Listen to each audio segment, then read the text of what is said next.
crying for me.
to grab you.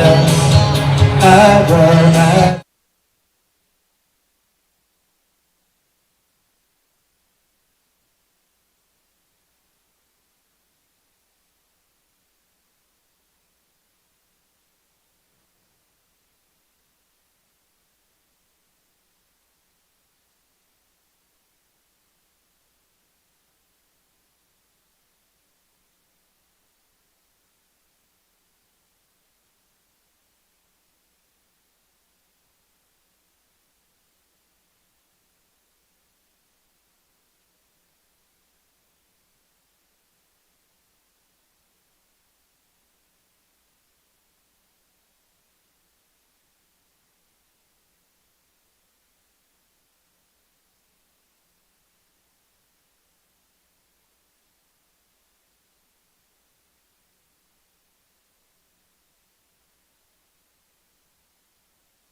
Fulton County Fair. If you're turning your programs at this time, I will give you the changes and corrections that we have, and also your wagering possibilities. If you'll turn to race one, there will be win, place, show, exacta, quinella, and trifecta wagering, and it will be the first half of a daily double along with race two. In race one, number one, Santa Fe Cat, change to make the driver Drew Neal. Drew Neal will drive number one, Santa Fe Cat. Turn to race two. Race two, there will be win, place, show, exact, trifecta wagering, and it will be the second half of that daily double along with race one. Race two, number one, Tom Power, change the driver to Mark Hedworth. Mark Hedworth will drive number one, Tom Power. Turn to race three. Race three, there will be win, place, exacta, and trifecta wagering, and it will be the first half of a daily double with race four. There will be a daily double on 3 and 4. Turn to race four. Race four will be the second half of that daily double along with race three, and there will be win, place, show, exacta, quinella, trifecta, and a superfecta. There will be a superfecta on race four. Race four, number two, Lovely in Red. Change the driver to Cody Greeno. Cody Greeno will drive number two, Lovely in Red. Turn to race five. Race five, there'll be win, place, exacta, and trifecta wagering.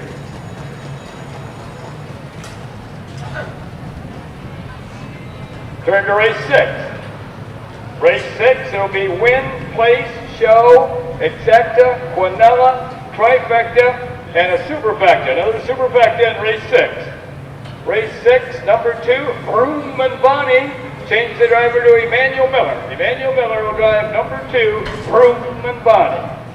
Number four, Rose Run Extreme. We have an owner change to Gary Wilmot of Erie, Michigan. Gary Wilmot of Erie, Michigan is the new owner of number four, Rose Run Extreme. Number six, Team Bravo will not be wearing trotting hobbles tonight. No trotting hobbles on Team Bravo. Turn to race 7. Race 7, there will be win, place, show, exacta, quinella, and trifecta wagering. Turn to race 8. Race 8, there will be win, place, exacta, and trifecta wagering, and there will be another daily double on races 8 and 9. Daily double on 8 and 9. Race 8, number 4, Avalanche Hanover. Change the driver to Drew Neal. Drew Neal will drive number 4, Avalanche Hanover. Number 5, McChatty has been drawn. Scratch the number 5 horse, McChatty Personal. Turn to race 9. Race 9 will be the second half of that daily double along with race 8. And there will be win, place, show, exacta, quinella, and trifecta wagering. Turn to race 10. Race 10, there will be win, place, show, exacta, quinella, trifecta, and another superfecta. Another superfecta in race 10. Race 10, number 1, Alex on the move. Change the driver to Emmanuel Miller. Emmanuel Miller will drive number 1, Alex on the move. And those are the only changes and corrections that we have at this time. We'll be entertained again this evening by Matt Richardson from Hamlin. Okay, Matt, go ahead and sing one.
Check. Check, check, check.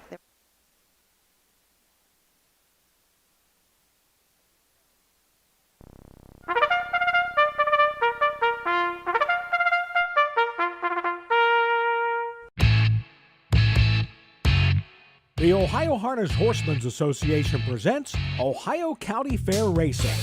Ohio County Fair Racing is presented by the Ohio Veterinary Medical Center, Big D Tack and Vet Supply, Dublin Valley Farms, Stable.ca, and Midland Acres. Now let's go trackside for all the action.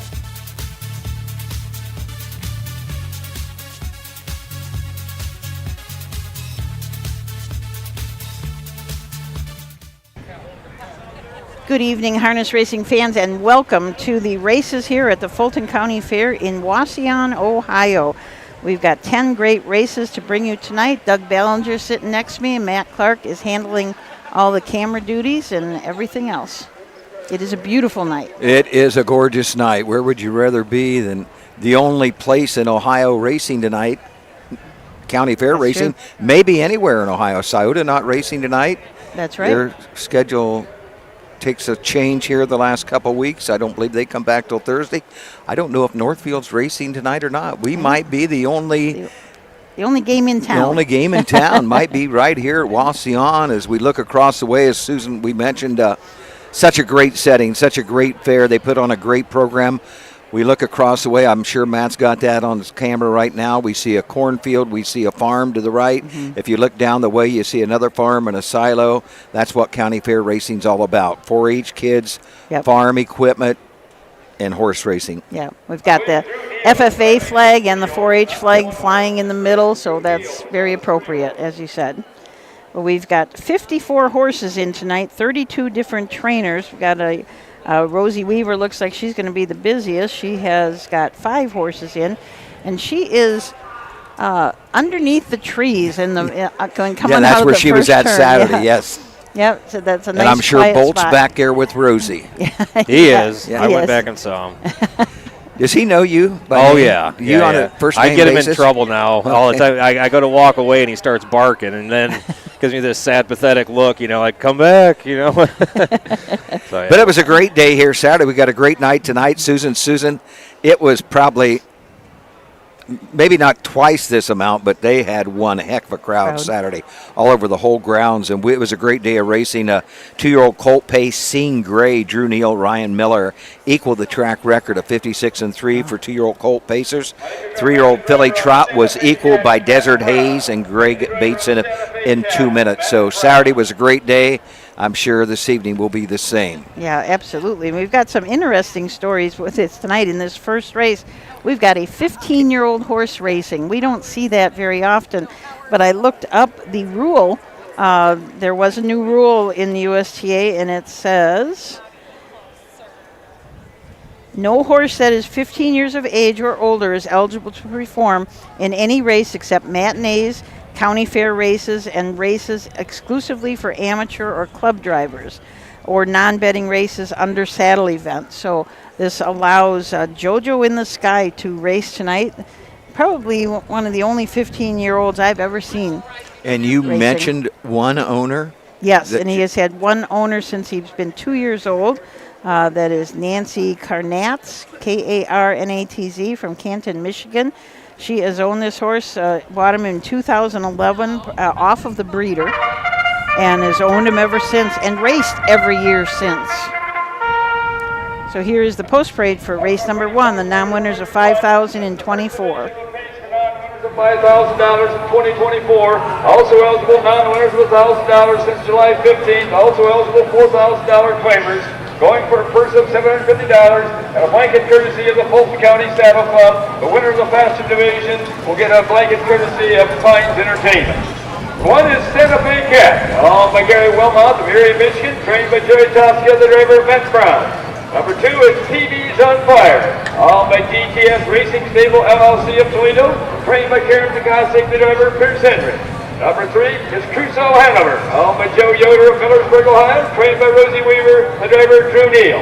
Number 4 is JoJo in the Sky, By Nancy Carnance of Canton, Michigan, trained by Jennifer Carpenter, the driver, Cameron Keena.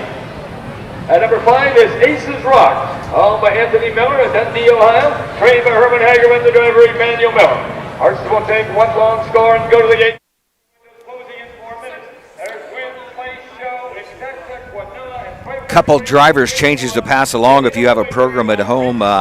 Matthew Brown now drives the 1 Santa Fe Cat. Matt Brown, the 1 Santa Fe Cat. Drew Neal will drive number 3. Crusoe Hanover. Drew Neal the 3, Matthew Brown the 1. If you want to print a program off, you go to harnessracingohio.com. Yeah, that program should definitely be up here. This has got quite a few also eligibles. The main condition of the race is non-winners of $5,000 in 2024. Also eligible non-winners of $1,000 since July 15th, and also eligible 4,000 claimers. There is one horse in to be claimed, and that is the 3, Crusoe Hanover. Susan, the 1 is Santa Fe Cat, as we mentioned, the driver Matthew Brown.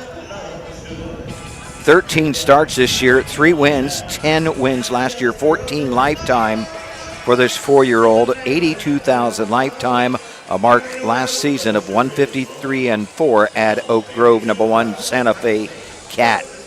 PB's on fire, and Pierce Henry from the 2-hole. Karen Tyzak is the trainer. DTS Racing from Toledo, the owner. This is a 9-year-old Panther Hanover gelding. Has had 251 lifetime starts, 16 wins, 35 seconds, 37 thirds, 117,000 in earnings, and a mark as a 7-year-old of 55-1 at Northville. 3, Crusoe Hanover, Drew Neal for Rosie Weaver. This 13-year-old bay gelding by Some Beach Somewhere was a $42,000 Lexington Select purchase several years ago. 7 wins this year, 52 wins in 340 lifetime starts. Just under $500,000 lifetime, $461,000 for Crusoe Hanover. And another of our war horses here, the 4, Jojo in the Sky. Cameron Keena up. Jennifer Carpenter's the trainer. This is the 15-year-old, has had 441 lifetime starts, 188,000 in earnings. In 5, Aces Rocks, Emmanuel Miller of Herman Hagerman. 2 wins this year, 24 wins lifetime, 164,000 lifetime, 150-2 as a 3-year-old at the Meadowlands. That's the 5. Aces Rock. Starter Mike Wepkenberg has them all lined up. Let's go upstairs to Bill Peters to give us a call of the first from the Fulton County Fair. Here they come.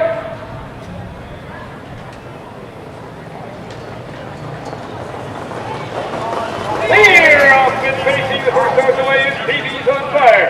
In the second along the way, that's Santa Fe Cat. Up on the outside 3rd, that's Crusoe Hanover. Moving up in the extreme outside 4th is Aces Rock, and the last horse is Jojo in the Sky.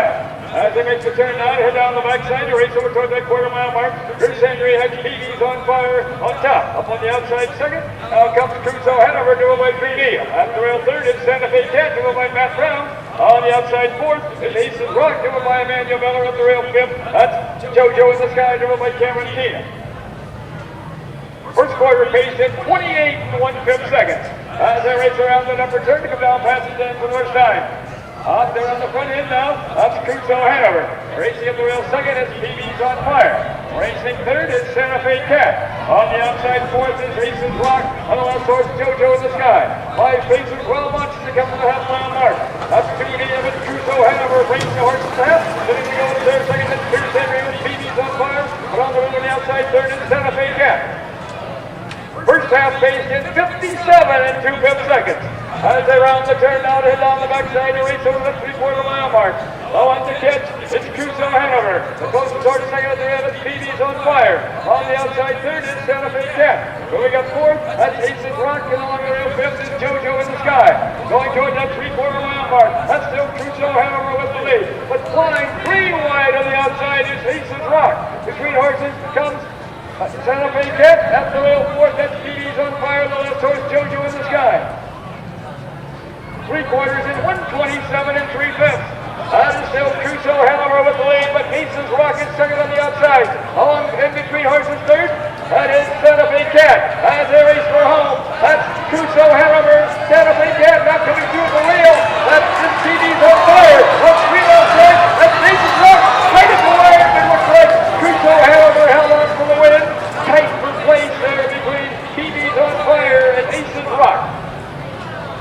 a mile in 1:59. That was a good one to open it up. Crusoe Hanover, gate to wire for Dunio, I believe, hung on 1:59, 28-1 for the quarter.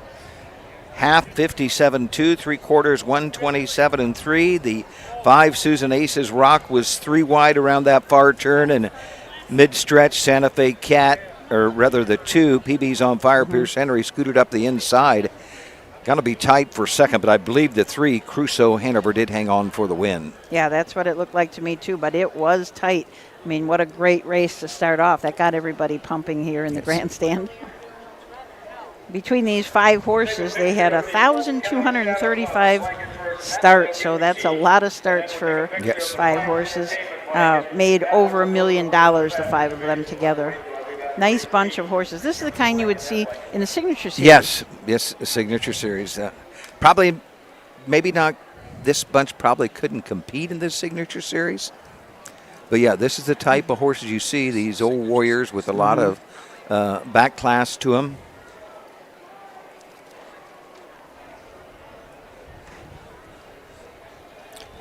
Signature Series final pace for 12,000, I believe, will go on Jug Day.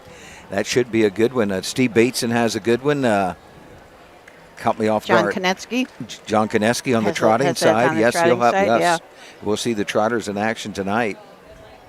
We're gonna, that Signature Series trot that we have tonight. It's almost like a mini final. Yes. Because there's horses in here that are sitting first, second, fourth, and fifth in the Signature Series. So it's almost like you're going to get a preview. Here comes Bold across the track. And Rosie.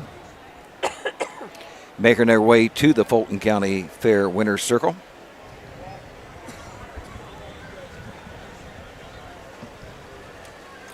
They've got a long ways to come. Yes, they are about as far from the Winner's Circle as you can be. They might be closer to the Ohio Turnpike than they are the Winner's Circle. Yeah. But Drew's sort of walking this nice old horse along the crowd, giving everybody a chance to look at him up close. People are congratulating him. Drew's got a big smile on his face. Oh, they finally got a golf cart ride. Rosie and not Bolt. He's still along.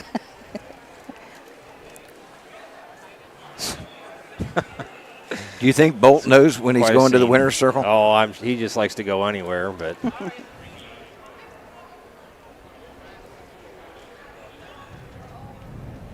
So Crusoe Hanover, a 13 Some Beach Somewhere. You don't see many Some Beach Somewhere, the stallion. You see the mare by Some Beach, but not that many anymore. Crusoe Hanover, owned by Joe Yoder, trained by Rosie Weaver, and driven to victory this evening by Drew Neal. The blanket for this race is courtesy of Fulton County Saddle Club. And he'll take that picture, and he'll get to keep that blanket. And then we'll take a picture of the Pines Entertainment blanket, and that one will go to the winner of the faster division here of this pace down, winners of $5,000 this year.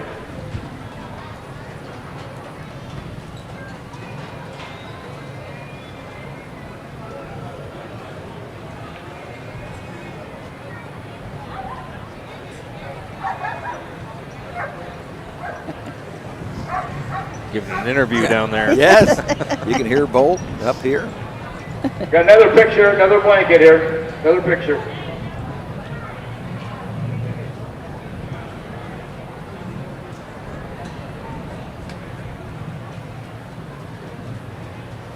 He poses pretty good for a picture. Oh, yeah.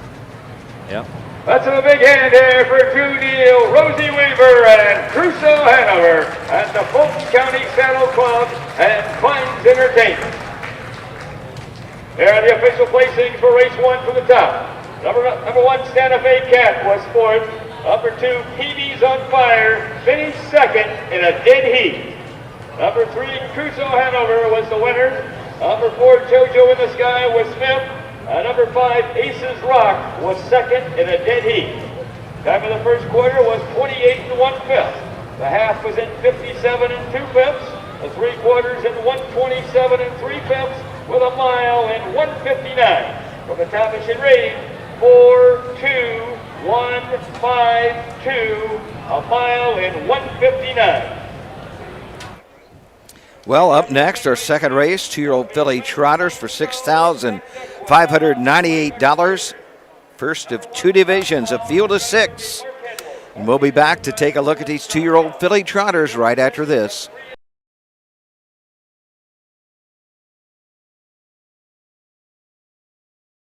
With the signing of the Treaty of the Miami in 1818, this northwest portion of Ohio opened up to settlers.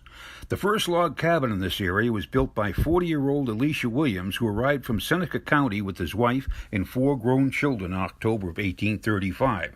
That was the very same year of the infamous Toledo Wars, which was contested just with a lot of positioning and a few warning shots fired, although one Michigan sheriff did get stabbed with a penknife. It wrested the control of the Toledo Strip and moved the boundary of Michigan and Ohio 7 miles further north to its present latitude. In 1839, the last of the Ottawa tribe and the chief Wauseon were removed to west of the Mississippi. By 1850, the canal craze had brought Europeans by the thousands into the area. That year, Fulton County was formed from parts of Henry, Lucas, and Williams counties and named for Robert Fulton, the inventor of his North River steamboat, later renamed the Claremont, which in 1807 had traveled a 300-mile round trip between Albany and New York City in just 62 hours and opened up the rivers and Ohio to the world. The original county seat would be named Center, as a stake was placed exactly in the middle of the county. They would rename it Atoke, which was the last of the great Ottawa chiefs to plead their case to stay in Ohio, and who was a half-brother to Chief Wauseon. The railroad arrived in Wauseon in 1853, and it became the commercial center of Fulton County. A mere 5 years later, in 1858, the very first Fulton County Fair was held in Atoke on a farm. But then the fair was moved to a present site less than a mile south in Wauseon.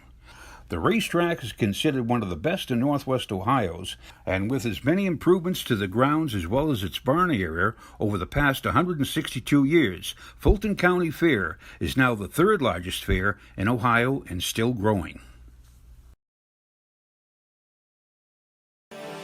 The roots of harness racing are born at the county fair. For over 150 years, people have gathered to watch horses battle it out for fame and glory. Catch the thrills this summer at an Ohio Fair Racing Conference County Fair. The OFRC races at 22 fairs in 20 Ohio counties. Trotters and pacers put it all on the line to be called the best in the Buckeye State. The Ohio Fair Racing Conference, where the path to greatness begins. Mark your calendar for the new and exciting North American Standard Bred Mix Sale. Tuesday, December 17th at the Mount Hope Event Center in Mount Hope, Ohio. Broodmares, broodmare prospects, racehorses, and stallion shares. Pedigrees announced by Ed Teefee and Gabe Pruitt. Online bidding, clean, heated facility. The North American Standard Bred Mix Sale. A live auction to see quality horses with industry-leading pedigrees. Tuesday, December 17th in Mount Hope, Ohio. Entries open September 5th. Talking about that new sale in Mount Hope, we got sales galore coming up in the next month or so. A week from Friday will be the Ohio Jug Selected Sale. That's the 13th, Friday yep. the 13th at Pickaway Agriculture Event Center in Circleville at the Pickaway County Fairground. That'll be a big day. There is a show day on Thursday, so you can go on Thursday and look at the horses up close, and they're even going to have food served from 4 to 6. So and then go look at horses. We wait about a month, and October 8th on a Tuesday, Steve Cross has his Buckeye Classic sale at Springfield at the Expo Center there. That is October 8th, I believe at 9 a.m. in the morning. And then we get into Lexington, but the two Ohio sales that we're interested in, we already had one, the Blooded Horse sale last week, probably a week ago today maybe, where they sold, I know they sold several yearlings there, but the Ohio Select sale, as Susan mentioned, is September 13th at Circleville. That will be a week from Friday. Yes. Right before Jug starts. Right before the Jug starts. So it's always, I mean, we're kind of winding down, the fairs are kind of winding down. I think you said we have 12 fairs left. So they are winding, so it's time to start thinking about changing your stock around, getting the new yearlings in. And I know last year I've always heard the saying they like for the Sire Stakes Championships and that to be before the sale, so the money's there. Yeah. But it's not going to happen that way this year, I believe. It's on a Saturday, Sunday. Is it the 12th and 13th maybe at Northfield Park? I don't want to give the wrong date. Yes, the 12th will be the Scarlet, and the 13th on Sunday will be the Gray Championship. So if there is enough horses for 2 championships. And which most likely there will be. I know last year at Cider there was. Now the Scarlet goes for 100,000. The Scarlet will be the 300,000. The 300,000. Yep. And the Gray then 100. 100,000. Yeah. If there's and only for one. instance, if the Gray would not fill, then am I correct on this? The final of the Scarlet would go for 400,000. Yes, that is correct. So that money does go. All the money will be out. Yes. Disposed of. Yeah, it's a pretty lucrative. Sire Stakes are pretty lucrative. I mean, if there's only one division in those legs, you go for 100,000. Yeah. There's 2 divisions, you go for 65 each. So, and if there's 3 or more, they still go for 50,000. So it's really. Well, you have your book open there. Our fair finals is the 19th, I believe, at Northfield Park. And do they go for 50? Yes. 50,000. They go for 50. And talking about that, we are number 3 in point standings. 2-year-old filly trot Dietz Lightning probably has a place locked up that night at Northfield. In the mix here would be the 6 Risky Hill, who is number 13. Is going to have to pick up some points to get to those top 8 or 9, whichever they would take. And then it's the Buckeye Stallion Series. That goes October 5th at Dayton Hollywood Gaming, which they open up 3 weeks from tonight. That's just hard to believe. Yeah, that is. And the Buckeye Stallion Series, their final is 75 maybe? Buckeye Stallion. Yeah, their final is 75, and then they have consolations for 25. So it's, there's a lot of money at the end of the year in Ohio, that's for sure. And they all are a little bit later in the year. I heard somebody talking about this yesterday, but it kind of falls because the tracks do take turns on hosting Super Night. So last year was Scioto, this year is Northfield. I'm going to assume that next year it'll go to Dayton and then back to Scioto. That's the pattern that it has been. So it just depends when they close and open up as to whether it's early or late. And the OHHA broadcast team will be out tomorrow, the next 2 days, Wednesday and Thursday, 7 o'clock post at Kenton, the Hardin County Fair. And then the weekend is McConnellsville. I believe I have that written down here somewhere. I believe that's a noon or 1 o'clock post time at McConnellsville. 1 o'clock post this Friday and Saturday, the 6th and 7th. Then it's a busy week. It takes us into Worcester, the 10th and 11th, next Tuesday and Wednesday, a noon post at Worcester. Upper Sandusky, Tuesday, Wednesday, 10th and 11th, 5 o'clock post each evening. Old Washington, Wednesday, 11th at 12:30. Montpelier, Wednesday, the 11th at 1. So 4 fairs there in one day. So the OHHA broadcast team will be busy. I know you mentioned you're going to be 2 places at one day. Mm-hmm. Yep, going to Worcester. And then that takes us into Delaware, Sunday the 15th through the 19th, and I'm sure we're going to touch on that sometime in tonight's program. $98, and a blanket for this division courtesy of Free & Son Plumbing and Heating, and the faster division getting a Lucky Farmer's blanket. One is Tom Power, owned by Ivan and Duke Zug and Steve Moss and Dessler, trained by Duke Zug, the driver Mark Hedward. Number 2 is Just a Classic, owned by E.G. Trot LLC and Dr. Adams and Finley, trained and driven by Ted Trino Jr. Number 3 is Extra Easy, leased and trained by Larry Clayball, Medina, Ohio, driven by Mark St. Louis Jr. Number 4 is Mercy Marcy, owned by Ryan Stahl of Republic, Watson Harness Racing, and Kendall Suki of Tiffin, Billy Hart of Carmel, Maine, trained and driven by Ryan Stahl.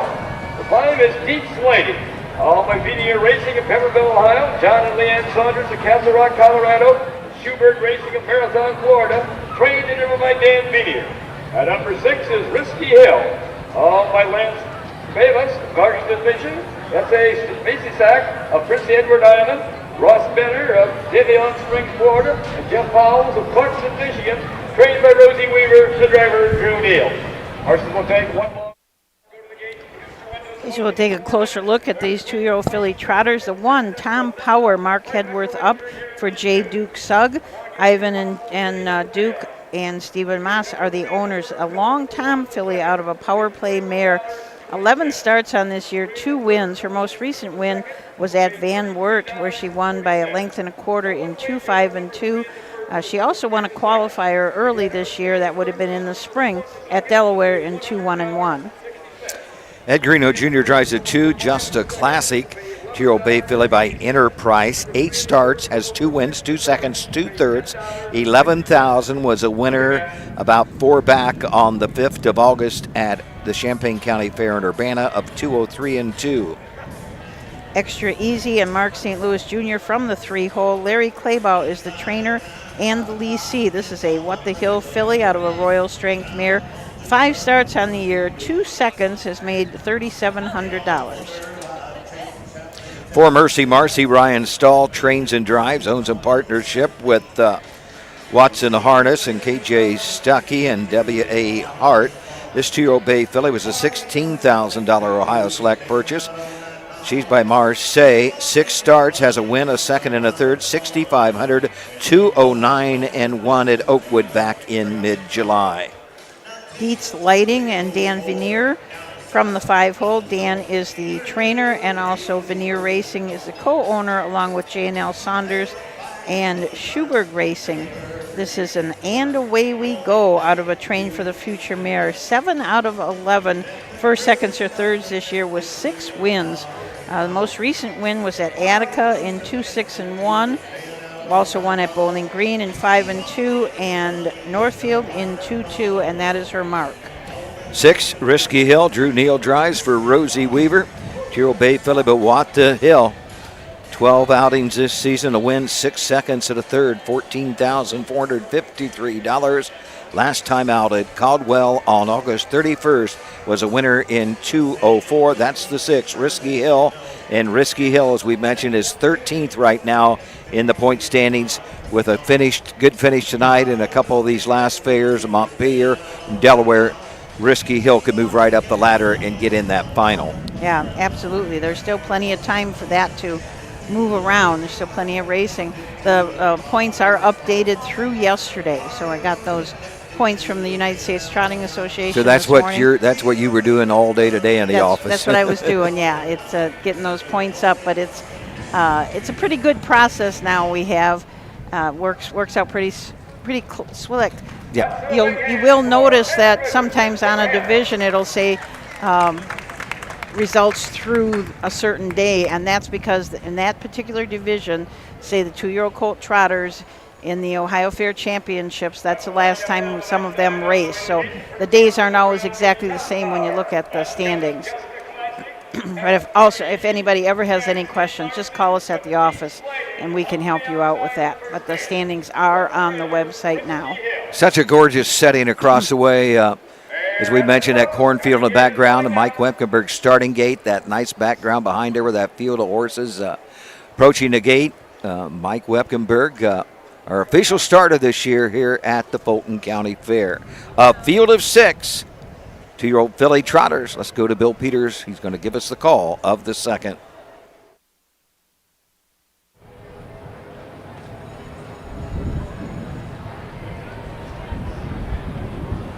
Here they come. They're off and trotting the first horse away in the rail is Top Power. On the outside second is Just a Classic. Moving up on the outside third is Mercy. Moving between horses fourth. That is Extra Easy. Offside goes Risky Hill. Also offside is Deep Sliding. To make the turn now, heading down the backside to race over toward that quarter-mile mark. Mark Hedworth has Top Power on top by 2.5 lengths. Running second is Just a Classic, driven by Ed Greeno Jr. Third is Mercy, driven by Ryan Stahl. Racing in there fourth, that's Extra Easy, driven by Mark St. Louis Jr. Fifth is Deep Sliding, driven by Dan Beatty. And the last horse, Risky Hill, driven by Drew Neal. First quarter trotted at 30 and 3/5 seconds. Front 3 are pretty well bunched, and they race around that upper turn to come down past the 10 for the first time. That's Mark Hedworth and Top Power bringing the horses down toward the half. Sitting in there second, that's Just a Classic. Racing third is Mercy. Closing in a wee bit fourth now is Extra Easy. That comes Deep Sliding and Risky Hill. Best at half-mile mark, it's still Top Power by a length and a half. First half trotted in 101 and 1/5. As they round the turn now to head down the backside to race over that 3/4 mile mark. They've got to catch Top Power. The closest horse second is Just a Classic. And now Mercy Marcy goes off stride. Falling toward that 3/4 mile mark. Top Power on top by 2 lengths. Then comes Just a Classic. Mercy Marcy in their third. Extra Easy fourth. Now fifth is Risky Hill. The last horse Deep Sliding. Past that 3/4 mile mark. Top Power opens up 3.5 lengths now on Just a Classic. 3/4 is in 132 and 3/5. As they race around that upper turn to head for Bader. That's Top Power with the lead. Just a Classic trying to hold on for place position, but closing in is Mercy Marcy and Extra Easy. As they race toward home, that's Top Power, Just a Classic, and Mercy Marcy. That's the finish. It's going to be Top Power. Here we go. Looks like Mercy Marcy gets a place with Just a Classic for sure. A mile and 2:03 and 4/5. Well, that mile in 2:03 and 4, that's a nice mile for these 2-year-old baby trotters, but unfortunately quite a few of them made breaks. Kind of Dietz Lightning just having a really bad day. 6 wins the last 4 starts, so her last win came on the 8th of August at Attica. Had 3 wins in a row before that, but 6 on the season and 11 starts. Her last 4 starts, she's been making breaks, so boy, I'm sure that makes Dan Beanier sick. It's just hard. You just scratch your head and try to figure it out. Yeah, and I think tonight was about the worst. He just kept repeatedly breaking, so that was really a shame because that's a nice filly. So 30 and 3 for the quarter, 101 and 1 for the half. 3/4 trotted by these fillies, and 32 and 3. Tom Power, the 2-year-old bay filly by Long Tom.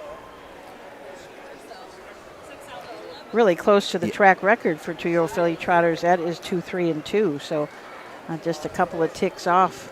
Ohio Select purchase of $20,000 picks up 3rd win of the season for the Suggs stable. Mark Hedworth drives the winner.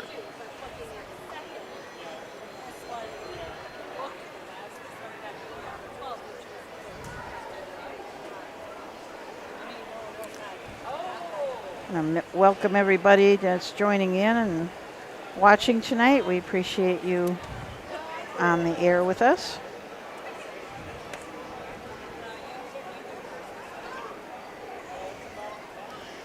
And now moving down the track into the winner's circle, where the winners go. Coming in from Dishler, Ohio, comes number 1, Top Power, owned by Ivan and Duke Sugg and Steve Moss, trained by Duke Sugg, and driven to victory this evening by Mark Hedworth.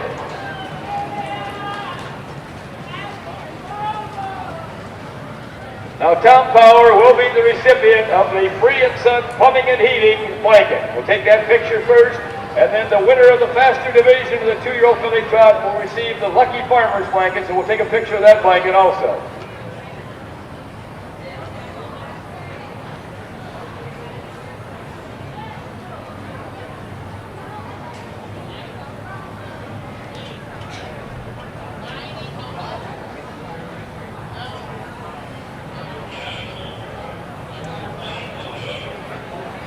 A really nice winner's circle area too. They made it, got some flowers down there, made it really pretty for the pictures.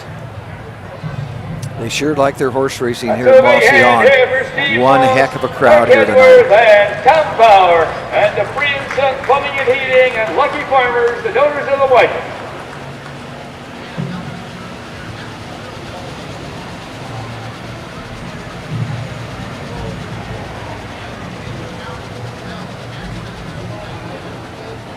Should get the rundown in just a minute from Bill. Here are the official placings for race 2 from the top. Number 1, Tom Power was the winner. Number 2, Just a Classic was 3rd. Number 3, Extra Easy was 4th. Number 4, Mercy Marcy was 2nd. Number 5, Deep Sliding was 6th. And number 6, Risky Hill was 5th. Time of the first quarter was 30 and 3/5. The half was in 101 and 1/5. the 3/4 in 1:32 and 3/5 with a mile in 2:03 and 4/5. The top is read 1:34.265, a mile in 2:03 and 4/5. In the upcoming race 3, there'll be win, place, exacta, and trifecta. As we said, that mile in 2, 3, and 4, just a couple ticks off the track record for 2-year-old filly trotters, which was 2, 3, and 2. Up next, a third race, 3-year-old filly Pacers, first of 2 divisions. This division for 6,320. A field of 4, and we'll be back to take a look at these 4 3-year-old filly Pacers right after this. When you need supplies for your horse, one name stands out: Big D's. Since 1976, Big D's Tack and Vet Supply has been the equine experts you can trust. Whatever your horse needs is available at Big D's Tack and Vet Supply. Visit the retail outlet in Streetsboro, Ohio, or order online at bigdweb.com for fast shipping. Most orders ship that day. Or call 1-800-321-2142. Big D's Tack and Vet Supply. Own a little and love it a lot. TheStable.ca is an award-winning fractional ownership operation. Buy as little as 1% of a racehorse and experience 100% of the thrill. TheStable.ca makes ownership easy, accessible, and affordable. Communication and customer service are at the heart of everything we do. Get started at TheStable.ca. At Ohio State's Galbraith Equine Center, our veterinary champions are here for your champions 24/7, 365 days a year. Our expert team of boarded surgeons, sports medicine and rehabilitation specialists, together with veterinary cardiologists, internal medicine, and ophthalmologists, make our hospital your best resource for all sport horse performance issues. The Ohio State Veterinary Medical Center's Galbraith Equine Hospital. Call us today at 614-292-6661. Well, we're back here at the Fulton County Fair in Wauseon. We mentioned a great crowd. I think they just keep coming in. They are. And you know what's kind of cool is so many of them standing along the rails so they can see the horses up close. I think that's true fans. Yes. When they We come got here. on the apron down there. It's a nice brick wall they're leaning on. The betting, I know, was good. Here Saturday. Matt, I believe the crowd, not much difference from this evening and the Saturday, is there? It might be more tonight now. It might honestly, be. the way they're filing in here. Yeah, they are just coming in from all over the place. It's a little. I went in the first, and I went up the ramp, and then I was stuck. It was like a maze where you couldn't get around, so you had to go back down and go around. But it all funnels towards the mutual windows. So is that what yeah, it is? Yeah. Oh, right. They're in a good spot. And they have donuts right underneath us, and they'll be 50 deep there probably after the races. Really? You want donuts, you better get them now, right? Wow. That's the way it was Saturday. Yep. Well, you were telling about the donuts. It must be really good donuts if they're that busy. I saw Mrs. Konetsky walking down. She was going back to the barn area, and she had 2 really big cups. And I said, "Did you get lemonade?" She said, "Oh, no, milkshakes." So the milkshakes here. Did you get a milkshake Saturday? I had one Saturday, yes. I didn't get one today. The beef producers, pork producers, and dairy farmers stands are all in a row kind of back there. So what's your favorite milkshake? Chocolate, strawberry? I like them all, to tell you the truth. I had a chocolate Saturday, might go strawberry tonight. So they're in back of the grandstand this way? Yep. But it is a really nice fairground. So, and you know, you come in the grounds, and it's just nice when you're greeted with a smile. A guy kind of says, you know, Now, I got an "Glad you're idea. here." You get a couple dozen donuts, and by the time you get home with a long drive you have, that 3-hour drive, it'll be time to go to work in the morning. You have donuts for Ashley and Frank and everybody at the office. I thought Frank was supposed to buy the donuts, though. Yeah, Your horse wins all a winners race. are supposed to buy donuts. Right. Well, we got to touch on that. The Canfield, am I right? Canfield Pacing Derby was won by Poster Pets in with the varying stables, and one of the principal owners is our own Frank Frost. That big old trophy was sitting right on his desk this morning for everybody to see, so Sure, he was good. pretty excited. Yeah. You'd have thought he won the little brown jug. Absolutely. You know, and it doesn't matter. yeah. Your win Yeah. is a win. A win feels good, and That's a big one, though. I mean, Oh, yeah. $12,000 at the county fair. That's a big race. it kind of made the fact that the starter on his car went out a little easier to take. Yeah. One real bad day ended up followed by a real good day. Right. But that's what we're all in it for. I mean, it's just and he's going to remember that. Him and his partner is going to remember that for a long time. Looks like they had some pretty big demo derbies or whatever. There's a lot of dirt piled up in the inside of the track. They were setting up also for a motocross, I think it is. They were out moving dirt around earlier today. Looking back there, I see Mark St. Louis Jr. Do we know where he's at with wins currently? Well, he's probably pushing 98. He had 94, I believe, coming in here Saturday, and I think he won a couple Saturday. Okay. And I kind of glanced. I don't believe he was anywhere over this long, like Sunday or Monday. Yeah, I don't think so believe. either. I didn't see him there. The reason I asked, Susan, you and I were at Kenton when Ronnie got his 100th that year. You're right. The year that he right. He ended up with, was it 108? That was 2 years ago, probably. Yeah, 2 years ago. So that would be kind of keeping pace, I guess. It's pretty much keeping pace. Yeah, yep. And, you know, driving a lot for Herman Hagerman and Steve Novak. I think both those guys raced their horses at Delaware. So, I mean, he should have a pretty good week down there, assuming, you know. Jeff Neisunger, I know, had 3 yesterday at Richwood. Jeff is second. I think Jeff had, so that probably put Jeff at 81 or 82. It's funny because when Ronnie won that was the first time that anybody had ever gone over 100, had 100 wins on the county fair circuit. And now just a couple years later, we've got Mark St. Louis. And I believe Ronnie had that was 2 years ago, and Ronnie had a good meet at Delaware, I believe. Yeah. And talking about Delaware, we said we was going to touch on it. I guess we can right now while we wait on this post-parade. The Ohio Harness Horsemen will be covering the 5 days of Delaware, beginning Sunday the 15th, 16th, 17th, 18th, and 19th. 18th Jugette Day, the 19th Jug Day. Those post times, Wednesday and Thursday, are in print for noon, but usually they move up to 11 or 11:30 with so many races. But Sunday, Monday, and Tuesday, if you want to join us in Delaware, those are always 1 o'clock post times, and there's still plenty of tickets out there. And make sure that you listen early, too, if you can't make it to Delaware, because we will be doing Trackside Live early. I'm not exactly sure what time we're going to do those yet, but we'll have different interviews with people. The first one off the bat on Sunday will be Jay Wolf, who is the he does all the publicity and everything for the Jug. So that'll be a really interesting one. And then we'll have countdown to post time, which will be about an hour before post time every day. Have some more, maybe some more interviews or some more talking about what's going to happen during the day. And also, don't forget to come back to the tent. If you are at Delaware, go to the tent on the back side. It's a big tent next to the log cabin. And we'll have all sorts of swag to give away and donuts all day and treats all day. So come back to that OHHA tent.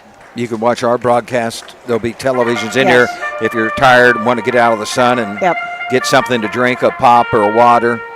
Chips in there. You can watch our broadcast on one of the television sets there. Going for a purse of $6,320 and a blanket for this division, courtesy of Fulton County Processing. And the faster division will receive a blanket courtesy of Airsome Excavating. One is Robin Hill High, owned by Christine Costison of Portland, Michigan, trained by Brian Boring, the driver of Mark St. Louis Jr.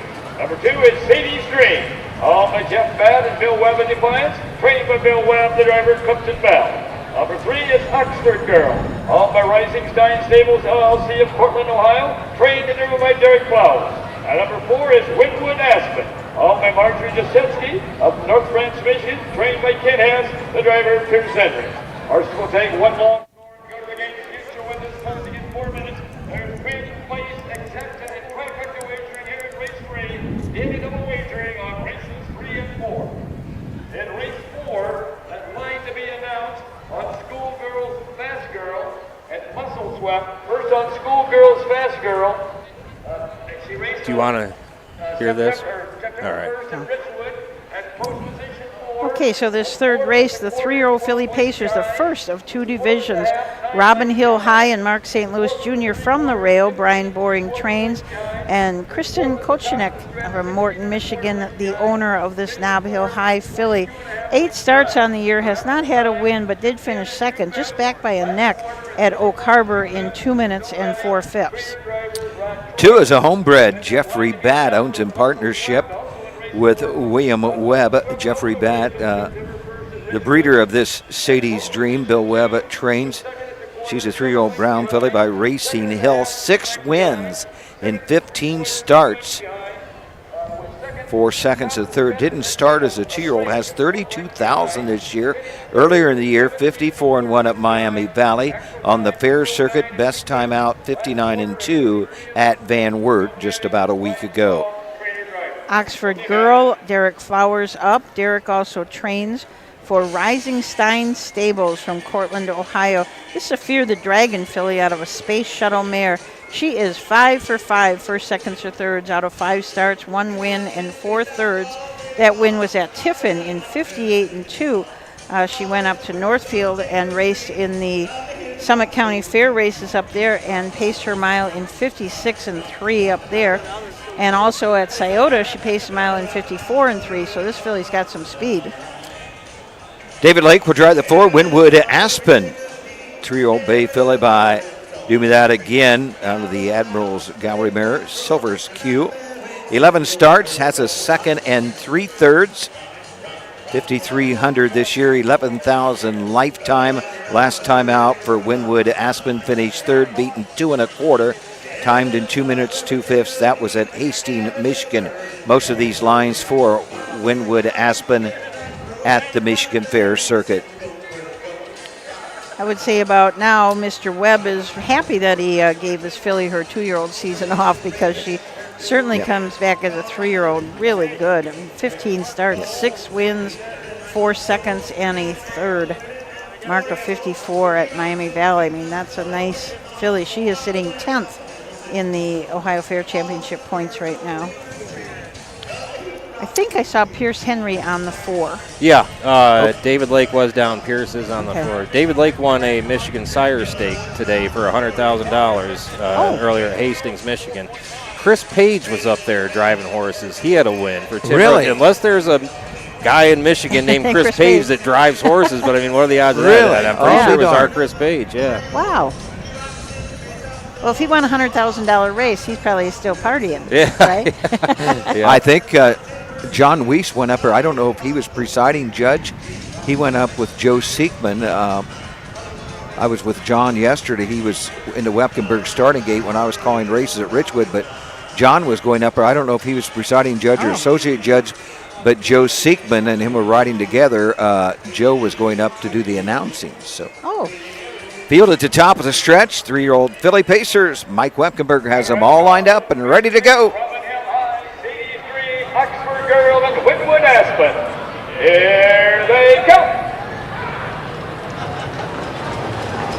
Here, Aspen chasing the first horse away is Oxford Girl. That girl second is Robin Hill High. Dropping in their third is Winwood Aspen. And the last horse is Sadie's Dream.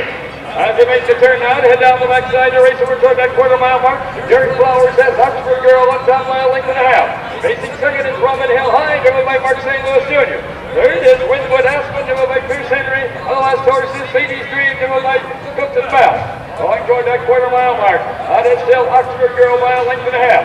As you come on the outside just a wee bit is Robin Hill High. Right there, third is Winwood Aspen, and fourth is Sadie's Dream. First quarter was paced in 30 seconds. As they race around the number turn, come down past the end for their side. That is still Oxford Girl away. In the golden chair, second is Robin Hill High. Racing third, Winwood Aspen, and trailing is Sadie's Dream. No change in the race down towards the half-mile mark. That's Derek Flowers and Oxford Girl bringing the horses down to the half. Right there, second, that is Robin Hill High. Third and on the move on the outside is Winwood Aspen, also moving up closer is Sadie's Dream. First half paced in 101 as they round the turn now to head down the backside and race over the 3/4 mile mark. That's Oxford Girl with the lead. On the outside second is Winwood Aspen. That's the rail third. That is Robin Hill High. On the outside fourth is Sadie's Dream. Pace picks up just a wee bit going down the backside. That's Oxford Girl by 2 lengths. Windward Aspen is second. Now third and pacing past the wall on the outside is Sadie's Dream. And getting Mark St. Lucie gets real busy with Robin Hill High.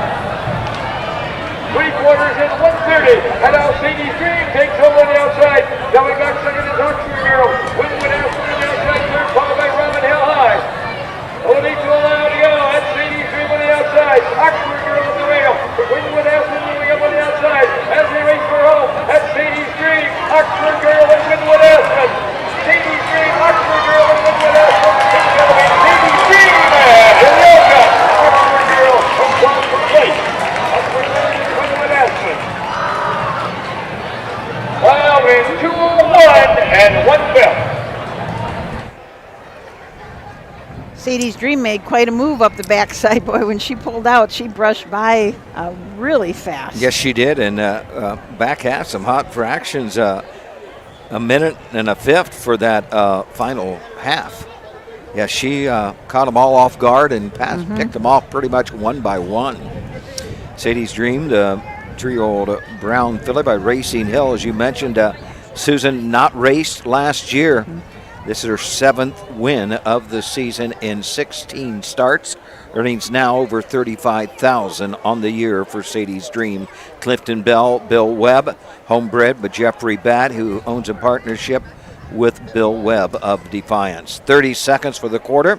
Half in 101, 3/4 130, home 201 and 1. As she was sitting 10th in the Fair Championship points, that may nudge her up a few. Yes. You know, it all depends what everybody else does. You get some points, but everybody else got some too. So we'll. That win definitely will help. Yeah. Her jump up. If she's racing like this, there's probably a very good chance that she could make that. If she keeps racing like this, her final 3 starts or 4 starts of the year at the fairs, make that final.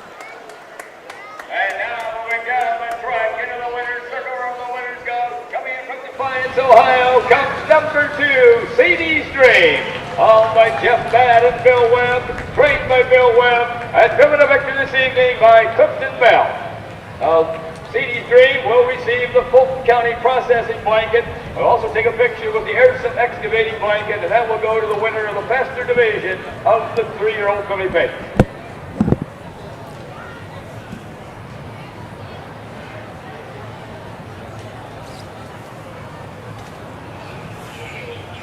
Let's have a big hand here for Jeff and Gene Batt, Jeff Flippo, Emmanuel Miller, Clifton Bell, and Sadie's Dream. And the Fulton County Processing and Airson Excavating, the donors of the blanket.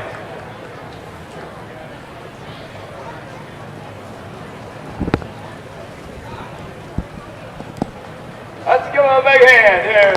Sadie's Dream, the winner of the first division of the 3-year-old filly pace.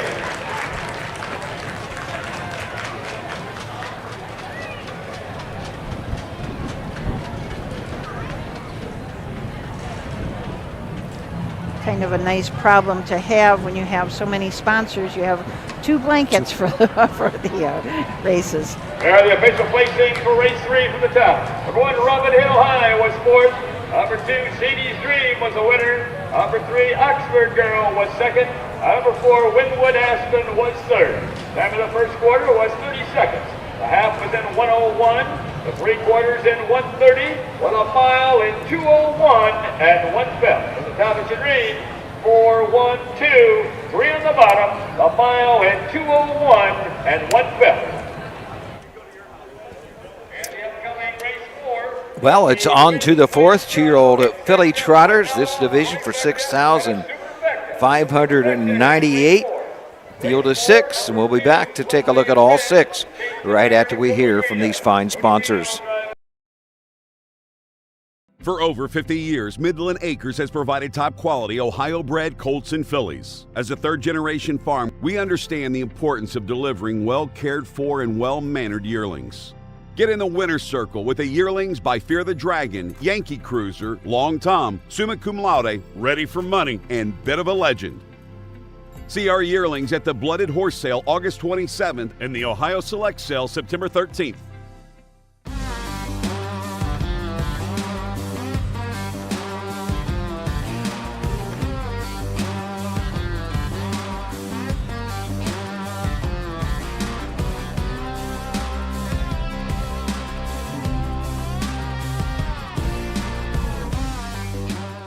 You want your horse to shine in the winner's circle? Feed DAC Oil. It makes a world of difference.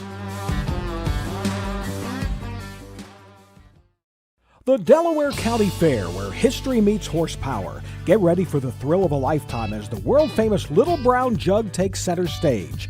Witness the heart-pounding action, the thundering hooves, and the sheer determination of these incredible athletes compete for the coveted Little Brown Jug title. Don't miss your chance to be a part of history. For ticket and hospitality options, visit littlebrownjug.com. The Little Brown Jug, where champions are made and legends are born. Be there! Talking about the Little Brown Jug, something special that we're doing for everybody who had their passports all summer. If you have, well, first of all, come to the Delaware and get your passport stamped again. You have a chance to get all 5 stickers, and that we will be doing back in the Trent, which is on the back stretch. So our broadcast area is, you can't get to it from the grandstand very easily. So we will have those back in the tent. And if you have at least 5 stamps, so if you were stickers, you've been to at least 5 county fairs, we're going to have a special something for you there at the tent. At Delaware. At Delaware, yep. So come back to the tent and get your prize. We're still going to give a grand prize at the end of the year, but we thought all of you that have been coming excuse me, to the fairs all summer needed something that looks a little extra special. Talking about Delaware, I wanted to touch on, if you've never been there, it's a place you should if you love harness racing, there's nothing like that atmosphere. Naturally, Jug Day or Jugette Day, but any day, Jug Day is the big day, 35 to 40,000 there, but you can get seats. There's reserved seats left, grandstand seats starting at $30, box seats all week starting at $80 each. I'm sure that's each day. The hospitality tent, they have a tent in the first turn, top of the stretch tent. Jugette Day is $60. Jug Day is $180, I believe. They have one at the top of the stretch. That's the top of the stretch tent. They have a paddock tent on the backside, right by the paddock, and then they have one in the first turn. They have television monitors, open bar. You got to purchase your drinks. I believe you get a program with this price. You get a meal, sandwiches, TV monitors in there. It's just a great deal, whether you're in the grandstand or bringing your lawn chair, sitting around the track and paying the admission to get in. Yeah, absolutely. And in that pavilion, if you come in the morning, you can be there all day. You need to come hungry because you can get some breakfast there, you can get lunch there, you can get dinner there, you can get snacks all day. It's quite a deal. So if you like to graze all day long, that's the place for you. So to purchase those tickets, you call the Delaware County Fair at 740-362-3851 or Del Fair, 1-800-DEL-FAIR, I believe. But you'll find it. Just go online or call the Delaware County Fair to get those tickets. That $35 grandstand ticket, I also believe, gets you on the ground that morning. Oh, okay. Yeah, there is lots of, they have so many, you can afford something there. Yes. There's so many different things, and if you've blown all your money at the windows, you can come to the OHHA tent and still get something to eat. And if we give you any wrong information, I'm sure Jay Wolf's listening, and he'll correct us real quick. Yes, he will. I'm ready for the walleye sandwich myself. I've been looking forward to it all year. I think it was $12 last year, was it? Didn't it go up to 12? I think it was. Well, yesterday on the backside at it wasn't the same trailer that's at Delaware, but they had a fish sandwich, a walleye sandwich for $13 at Richwood yesterday. I don't know what my number is going to be. I don't think there is one. They could probably charge $20. I'm still going to eat one of those things down on Jug Day. Yep, I love that sandwich. Now, yesterday, because we got rain, the track was bad at Marietta that we couldn't race on, so everybody loaded up and shipped up to McConnellsville to race. And when we got up there, the fair was going to open the next day, but there was about 3 vendors that opened up early so that everybody that was there could get something to eat. And the one that was open was a fish sandwich, but he said it was pollock. So, but it was very good. He breaded it right in front of you and fried it, and it was good. But what a lesson in cooperation yesterday between Marietta and McConnellsville for them to say, yeah, you guys are having trouble, just come on up here, you can race on our track. They got the sound guy there, they had everything opened up. It was just a wonderful, wonderful cooperative effort to get that done. Checking on our Facebook, a few of our watchers. Jimmy Byers from Urbana is watching tonight. Good old Jimmy. Now, yesterday he told us that he was watching 3 Ohio fairs and the Red Mile all at the same time. So I don't know what kind of setup Jimmy's got, but he must have something pretty good. And it was kind of fun that we were racing 3 places and all 3 were on simultaneously on Facebook, YouTube, and the website. That's what Matt has been working on that project for a long time and got it all going so we can broadcast everything.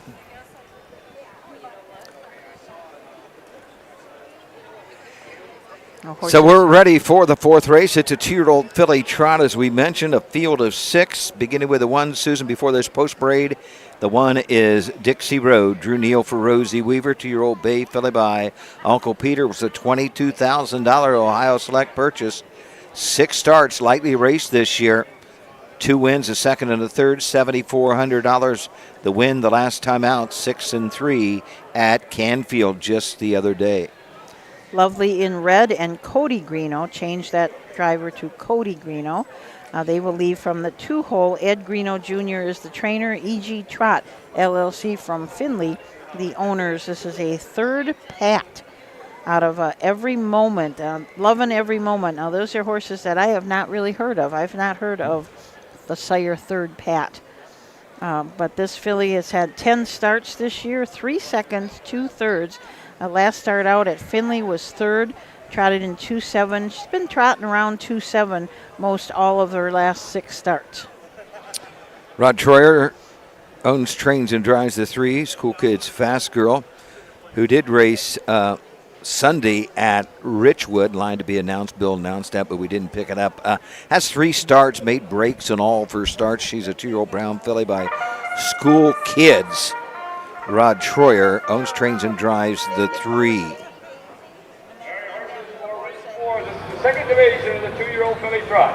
Going for a purse of $6,598 and a blanket this division courtesy of Garrow Welding and Fabricate, and the faster division getting a blanket courtesy of Lucky Farmers.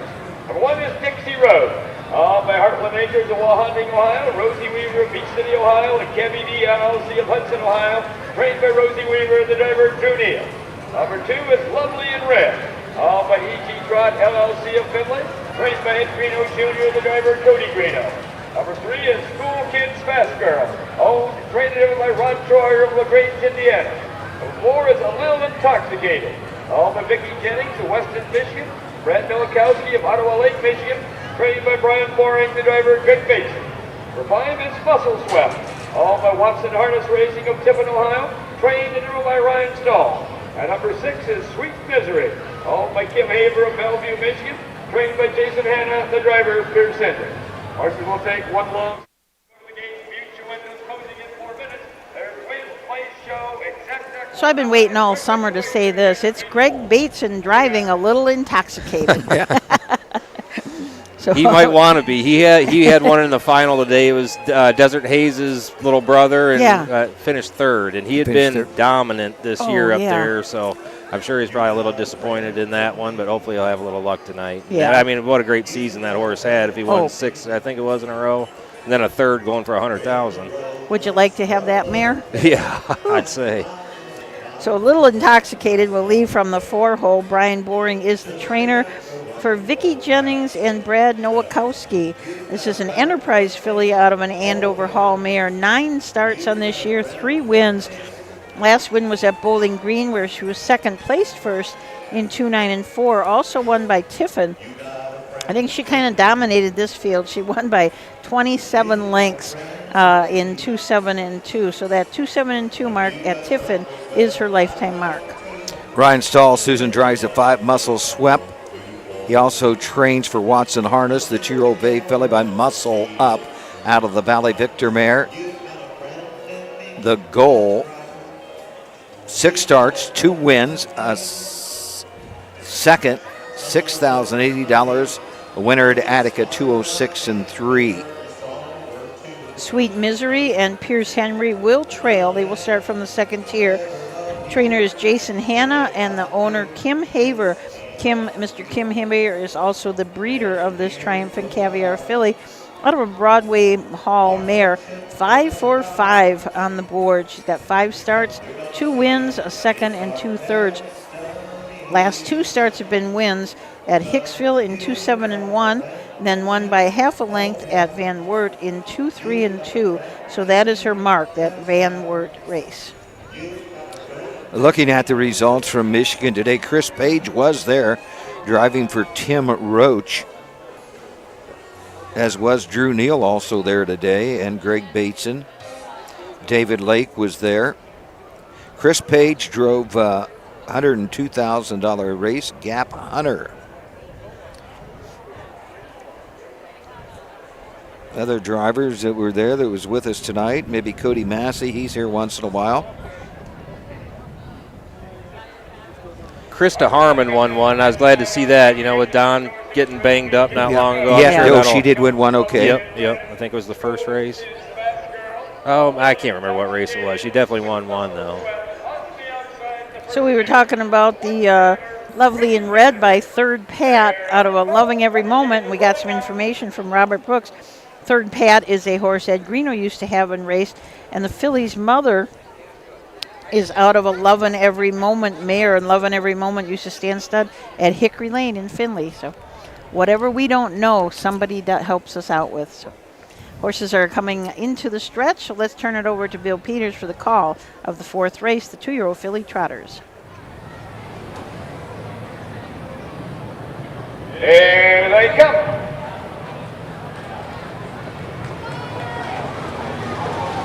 Here, off and running the first coach away is Dixie Road. On the outside second is Lovely in Red. Out of the rail third, that's Sweet Misery.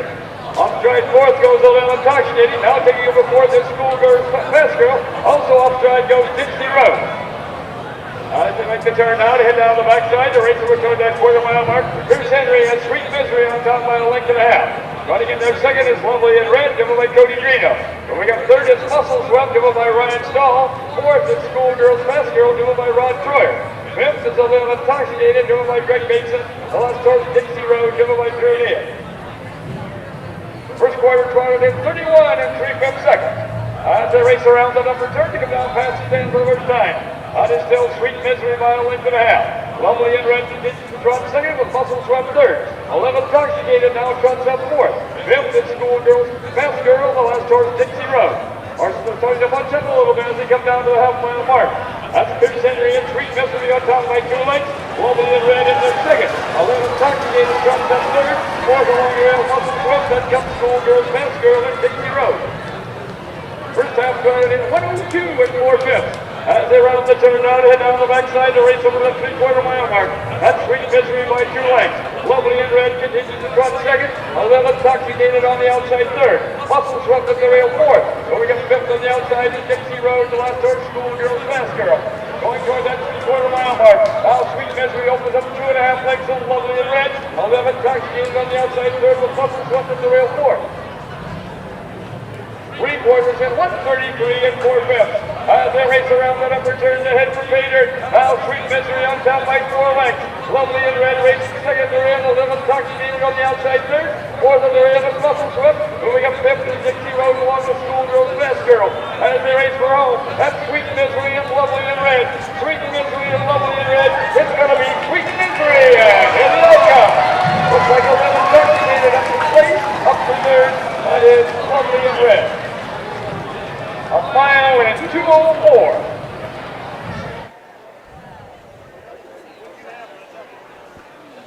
.204, another nice mile for these 2-year-old filly trotters. A little Intoxicated came back really good to finish second after that early break. At the start, yes. Sweet Misery, Pierce Henry for Jason Hanna, the 2-year-old black filly by Triumphant Caviar. Lightly raced coming into this start tonight, had 5 starts. 2 wins, a second, 2/3. This will be her third win in a row, 203-2 last time out at Van Wert, 204 gate to wire here at the Fulton County Fair.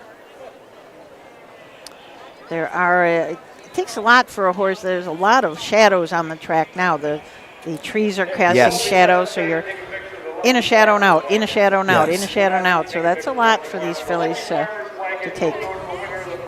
Used to be a pretty good dip in the track over by the draw gate over there too, where, I mean, you kind of see on TV them kind of dropping down a little.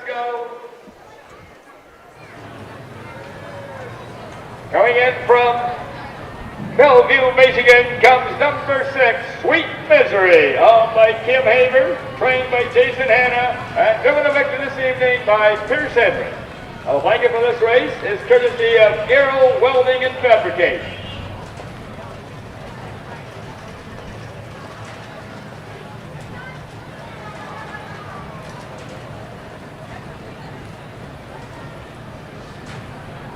Let's do a big hand here for Jason Hanna, Pierce Henry, and Sweet Misery at the Garrow Welding and Fabricate, the donors of the blanket.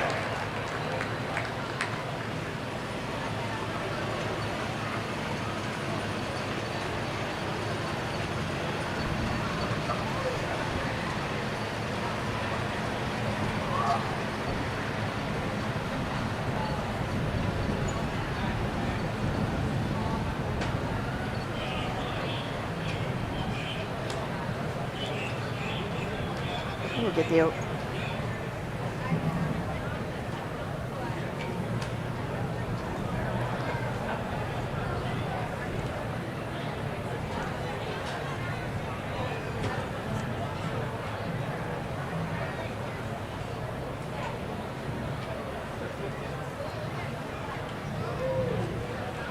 We wait our rundown from Bill Peters.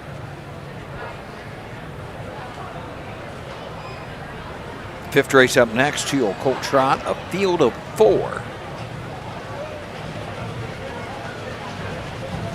Kind of like a football night. We have our jackets on. Yes, we all three kind of put our sweatshirts and jackets on at the same time. I got up and took a walk this morning about 6:30, and I had jeans on. It was 48.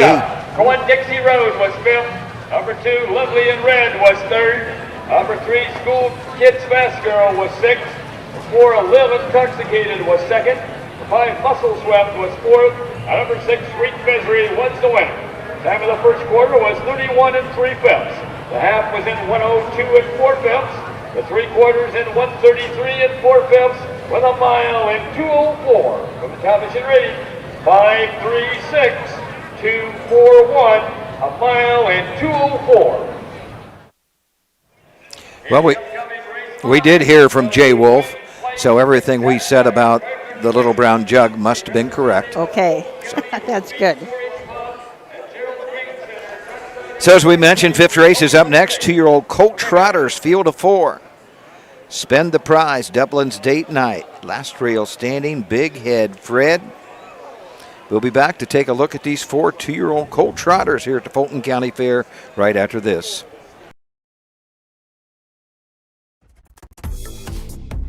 The future is bright in Ohio. Ohio Sire Stakes, Buckeye Stallion Series, 66 county and independent fairs. Whether it's the Ohio Sire Stakes, the Buckeye Stallion Series, or the county fairs, Ohio has a place for your racehorse.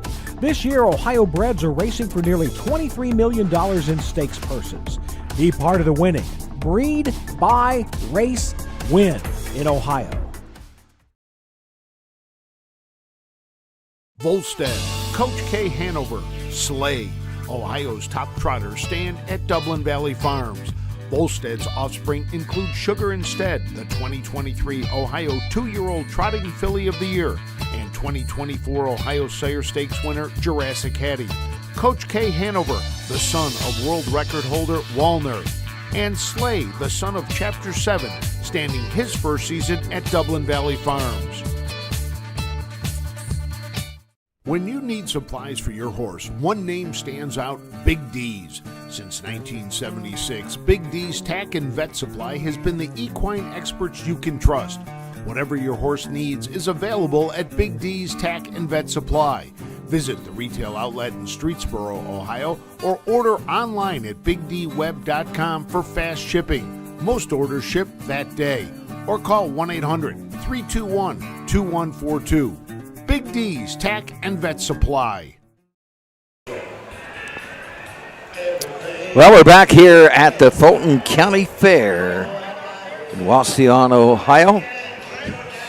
Just a gorgeous night for harness racing. The chill is setting in the air. The flags are blowing. Sun is still shining, but getting ready to set as we look across the way. I'm sure you can see on the camera that cornfield right on the backside. The wooded area and a farm to our right, a farm to our left, and straight back there's a gorgeous farm. You can see the silos. Current temperature here at Wauseon, 72 degrees. It's perfect. It really is right now. Yeah. This is low of 45 in this area tonight. Ooh. Low of 45. I guess it's that time of the year. Yes. It is September. We're looking for. I'm talking about Delaware. You don't know what you're going to get. 20 and 21, 3 years ago to be. It was nasty. Yeah. Jug day, I believe. Yeah, it can be anywhere from 50 degrees and pouring and then 95 degrees. Yes. You never know. You always got to bring extra stuff because you never know what it's going to be like. Last year was perfect. All 5 days, I don't think it could have been any nicer. Yeah, it's just something everybody looks forward to. I always say, you hear people, we had a gentleman here before said this is his 50th jug coming up. And I feel like a relatively newcomer because my first jug was when I first moved here, so that was 8 years ago. My first jug was Wiggle It, Jiggle It. It was a pretty good. That's a good one. That was a good one to watch. That was a good one, yes. That's a good one. But it has been fun, and I still remember looking at the flowers that they had. They had that flower that they lay over them, you know, that flowered blanket and that was just so cool.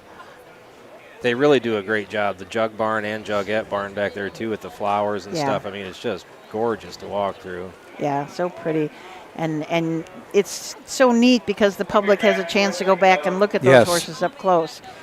Some place where you just never could at most places.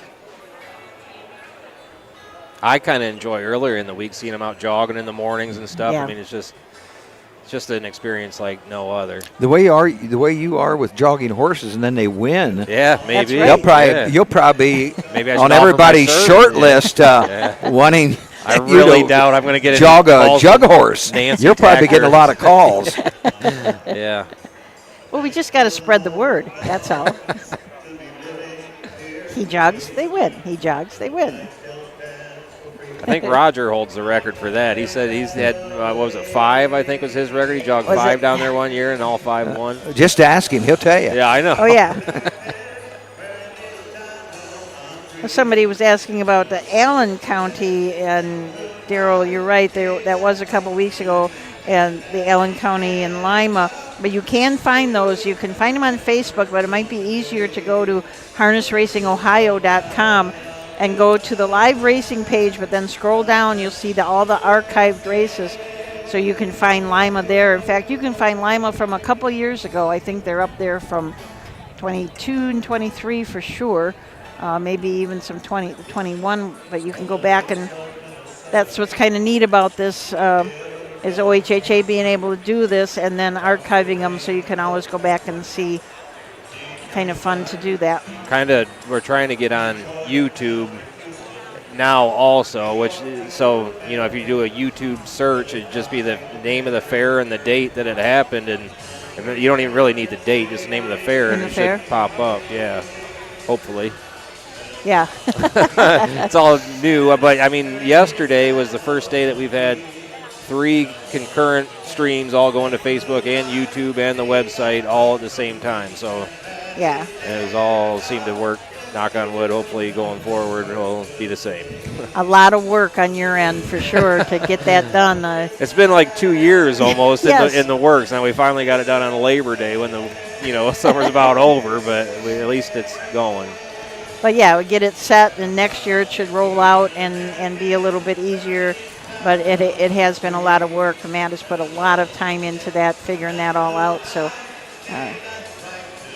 just makes us kind of, because we have so many fairs, we have to do that. It's not like we only have 7 or 8 fairs in the state, and it doesn't matter. But this with 66 fairs and racing multiple days, it's 66 fairs, 125 nights roughly. Yeah. Tomorrow, the Ohio Harness Horsemen Association. I believe you're at Kenton tomorrow, Matt. I'm not. You're not. No. You got today off. I do. I have like 4 days of not driving anywhere. Okay. I was actually thinking of going to Kenton. Just because. But the Ohio Harness Horsemen Association broadcast crew will be at Kenton for Wednesday and Thursday, 7 o'clock. That's a 7 o'clock post time at the Hardin County Fair tomorrow evening and Thursday evening. I was going to look and see who's going to be there. I don't Frank, know. Trish, and Tom Pye, the harness guy. Carry horses for race 5. This is the first division of the 2-year-old colt trot. Going for a purse of $6,320. And a blanket this first division, courtesy of Fulton County Hoop Beach 4-H Club. The faster division getting a blanket courtesy of Gerald Grain Center. One is Spend the Prize, owned by Heartland Acres of Wauseon, Ohio, and Rosie Weaver of Beach City, Ohio, trained by Rosie Weaver and the driver Emmanuel Miller. Number 2 is Dublin's Date Night, owned by E.G. Trot LLC of Findlay, trained by Ed Greeno Jr., the driver Cody Greeno. Number 3 is Last Rail Standing, owned and trained by Matt Walsh of Clayton, Michigan, the driver Scott Basil. And number 4 is Big Head Fred, owned by Bill Clayball of Humber Sandusky and Larry Clayball of Medina, trained by Larry Clayball, the driver Mark St. Louis Jr. Horse will take one long score and go to the gate in future in 4 minutes. There's Win, Place, Exempta, and Quick Wager. We've got some kind of old track records for the 2-year-old colt trotters. The 2-year-old colt trot record is 2 minutes and 4/5, co-held by Rompaway Bow from 2008 and Time Storm from 2019. So they'll have to go pretty fast to beat that track record. Well, let's take a look at these 2-year-old trotters, Susan. Beginning with the 1, Spend the Prize, Emmanuel Miller for Rosie Weaver. 2-year-old Bay Gold, son of an Enterprise, was a $25,000 Ohio Select purchase. 9 starts this year, has 2 wins. 5 seconds a third, $17,686. That win, best time of 2:05.3 at Croton back on August 9th. Dublin's Date Night and Cody Greeno from the 2, Ed Greeno Jr., the trainer, E.G. Trot LLC, the owners. This is an Enterprise colt out of a Cantab Hall mare, 6 for 10 first, seconds, or thirds with 1 win. That was at Wapakoneta in 2:9, but has 3 seconds and 2 thirds. So been racing really well. Already made $10,456. Scott Bateson drives the 3, Last Rail Standing for Matt Waltz, who also owns the 2-year-old Bay Gold, son of a Long Tom. Has 6 starts this year, yet to hit the board, $1,300. Best time shows 2:06.3 at Hicksville on August 21st for the 3, Last Rail Standing. Looks like Scott Bateson's job will be to keep Last Rail Standing flat. Has been making quite a few breaks. And Big Head Fred and Mark St. Louis Jr. from the 4-hole for trainer Larry Clayball. William Clayball and Larry Clayball are both the owners of this Nothing But Class colt. It's out of a Conway Hall mare. 9 starts in the year, has not hit the winner's circle yet, but does have a 2nd and 2 thirds. The 2nd was at Wilmington, was just back by 3 lengths in 2:11. Finished 3rd at Napoleon, timed in 2:07.3. We've got somebody on. Jane Cummings is saying, "Go Fred." So I'm figuring that that's Big Head Fred that she's cheering for. So the crowd is being entertained by Matt, not our Matt, but another Matt who is singing down there. He's been at quite a few of the different fairs, and I think he's got a harness racing following now. People come to watch the races and also listen to our singer. So the horses are at the Webkenberg starting gate. There's just 4 in it. Spend the Prize, Dublin's Date Night, Last Rail Standing, and Big Head Fred. Let's turn it over to Bill Peters.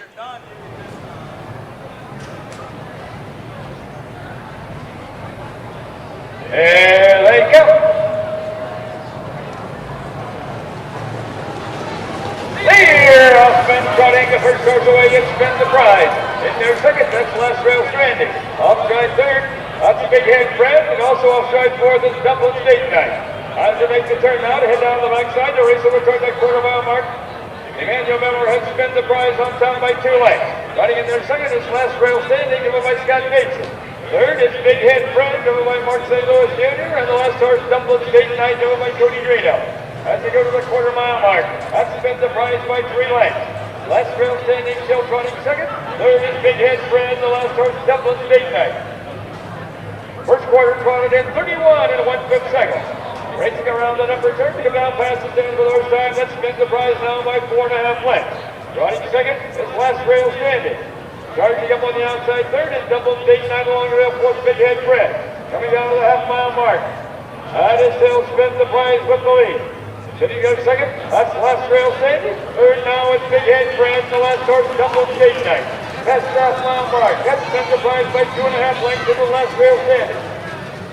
First half trotted in 102 and 3/5. As they round the turn now to head down the backside, the race over that 3/4 mile mark. The one to catch is Spend the Prize. The closest horse second is Last Rail Standing. Racing third, Big Head Fred, the last horse, Dublin's Date Night. Going toward that 3/4 mile mark. That's still Spend the Prize for the lead. A little closer second now is Last Rail Standing. Big Head Fred now begins to close in third, followed by Dublin's Date Night. Past that 3/4 mile mark. That's Spend the Prize by 2 lengths of the Last Rail Standing. That offstride third goes Big Head Fred, the last horse, Dublin's Date Night. 3/4 and 1:35. As they race around that upper turn to head to leader. Now Scott Bateson makes his move with Last Rail Standing. Along the rail with the lead, that's Spend the Prize. Charging up on the outside is Last Rail Standing. As he turns for home, that's Last Rail Standing and Spend the Prize. Last Rail Standing and Spend the Prize. It's going to be Last Rail Standing. And here we all come. Spend the Prize up for pace. Up for third is going to be Big Head Fred.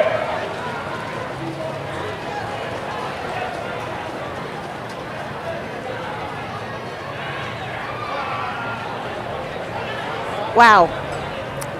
Last Rail Standing wins and opens up coming down the stretch. 2:06. I mean, that was going to be, like we said, that was going to be great if he could just stay flat, but my gosh. Yeah, looked like you he ran a couple that, steps yes. in the first turn, I thought. Yeah, caught but, right back, though. Spend the Prize. Emmanuel Miller's a horse right midway around the turn. Just kind of made a bad step. Really didn't make a break, I don't believe. I don't know if he was charting the race, if he would actually called a break, just to kind of a skip, and then just kind of lost interest right here in the stretch. Yeah. Last Rail Standing looked I know really you efficient. mentioned about this Last Rail Standing. His job is to keep him trotted. Well, his job was to get him to the winner's circle, I guess. He did that. 2:06 for Last Rail Standing, the 2-year-old bay-gelded son of a Long Tom out of the Donna Rail mare.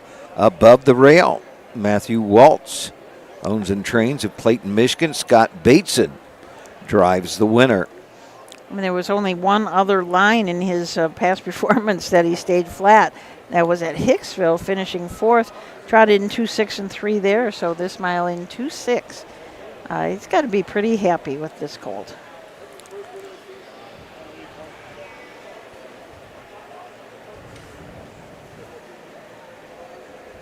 I didn't even see who was, that's the only thing I saw was that horse. So you said Spend the Prize was second? Yes. And the 4, Big Head Fred, would be third, and the 2 was fourth, I believe. Unofficially. And here comes Scott Bateson and Last Rail Standing. And now moving down the track into the winner's circle where all the winners go. Coming in from Clayton, Michigan comes number 3, Last Rail Standing. Owned and trained by Matt Waltz and driven to victory this evening by Scott Bateson.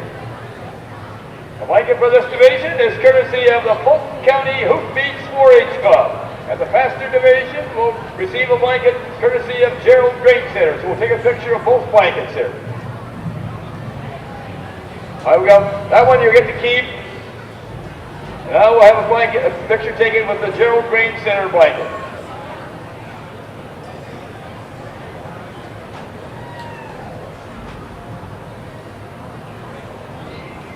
Let's have a big hand here for Matt Walsh, Scott Bateson, and last rail standing at the Fulton County Hoof Beast 4-H Club and Gerald Grain Center, the donors of the blankets.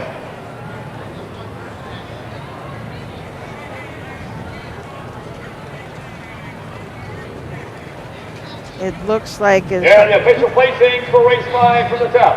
One Spin the Prize was second. Number 2, Dublin State Night was fourth. Number 3, Last Rail Standing was the winner. Number 4, Big Head Fred was third. Time of the first quarter was 31 and 1/5. The half was in 102 and 3/5. The 3 quarters in 135. Well, a mile in 206. The top is in rate 2-4-1. 3 on the bottom. The mile in 206. First lifetime win for Last Rail Standing. Pretty good payoff on the exacta for a 4-horse field. Yes. Well, that's, the exacta 3-1, 117.80. The try, 142.60. Well, in that short field, the 3 probably was about the longest odd, but only on 4 horses. He paid $9.60, but he really made the exacta and try pay by winning that race. And it doesn't appear that Scott Bateson, he's only had 3 drives. So, and all 3 of those were with Last Rail Standing, so it doesn't look like he drives many other places. But congratulations to Last Rail Standing. So our 6th race coming up, we mentioned, Susan, should be a good one. Signature Series trot, the Earl Hallett Memorial, Stony Ridge Top, Team Bravo, Oh My Heart, Tulsa Bell, Rose Run Extreme, Broom and Bonnie, and Republic Return. Field of 7. We'll be back to take a look at the Signature Series trotters right after this. For over 50 years, Midland Acres has provided top-quality Ohio-bred colts and fillies. As a third-generation farm, we understand the importance of delivering well-cared-for and well-mannered yearlings. Get in the winner's circle with the yearlings by Fear the Dragon, Yankee Cruiser, Long Tom, Summa Cum Laude, Ready for Money, and Bit of a Legend. See our yearlings at the Blooded Horse Sale August 27th and the Ohio Select Sale September 13th.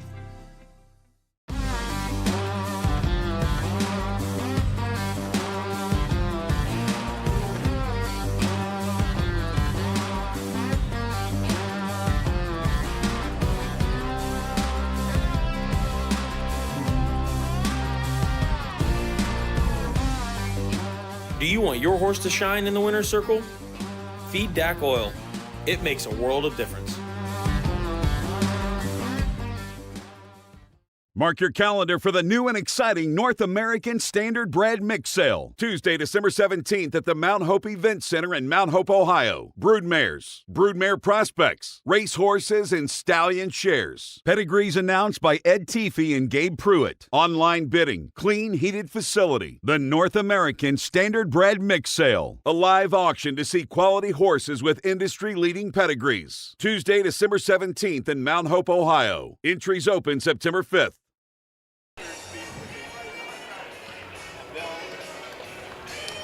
Okay, so the 6th race coming up is the Earl Hallett Memorial, the 4-year-old and up trot Signature Series. We have 36 fairs that are in that Signature Series this year. It has grown so much in the past 4 or 5 years. Just a great place to have these older horses. Maybe they need a little break from the racetrack, or maybe this is just what they want to do and race at the fairs like Stony Ridge Top. This is one of those fairs that you get a feature race grant for, and those at feature race grant, even though it's just the first part of September, those are due October 30th this year, so a little bit earlier than normal. So if you are interested in getting a feature race grant for your fair so you can bump up the purse a little bit, like this one is a $4,700 purse, call us at the OHHA office and we'll get you the forms up. I had a guy call today for the form. Talking about grants, I was calling the races yesterday at Richwood, and a gentleman on the fair board came up and wanted me to make sure I announced a couple times to thank the Ohio Harness Horsemen's Association for a grant they got there. I believe the Ohio Harness Horsemen gave them 10, and they had to put up 10. Am I correct? Yeah, those and are it was for a fence. It was a very nice fence, and I didn't know. I knew it was a new fence, and so he wanted to be sure that we thanked the Ohio Harness Horsemen's Association. Yeah, we have the capital improvement grants for the fair, so if your fair needs some electrical work down in a barn or water work or a fence or something, you can apply for those grants. And is it up it's to matching 10,000? funds. Yeah, we give up to 10,000. Up to 10. So if it's a $10,000 project, you put up 5, and the OHHA puts up 5. Right. But the fair committee of OHHA will be going over those. Now, is there only so many that they do each year? I mean, every fair can't get one. Right. You can only get one every couple of years. You can't get them back to back. And they have been really focused on safety. So if it was, like I said, electrical, to make sure that everything is up to code in the barns, making sure that everything is safe, the fence, having a fence all the way around the track. All the safety thing comes first. So every time they look at all those, they're thinking safety. So it's a great program.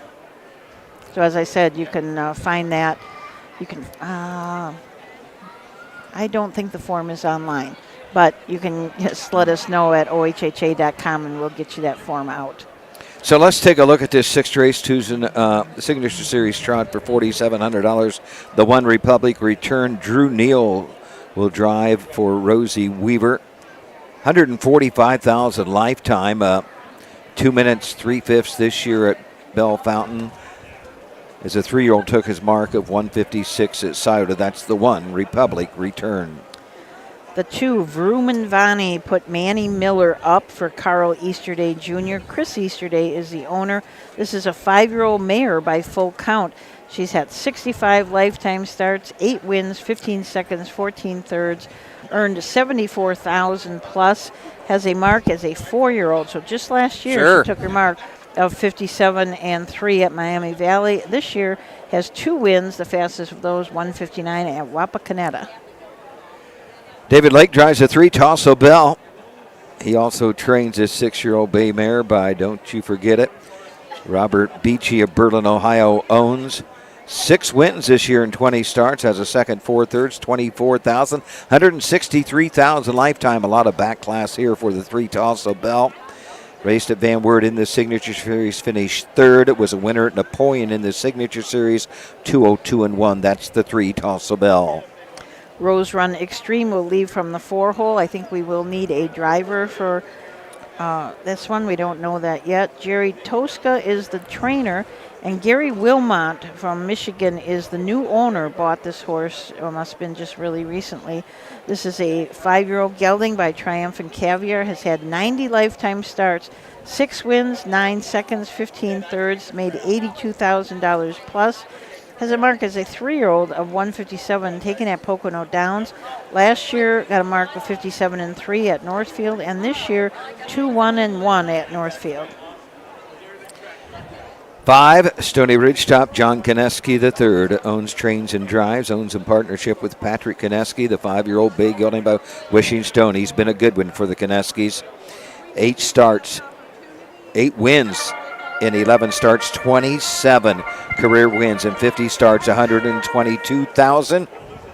Let's go to Bill Peters for the post parade. Trotters, part of the Signature Series, going for a purse of $4,700.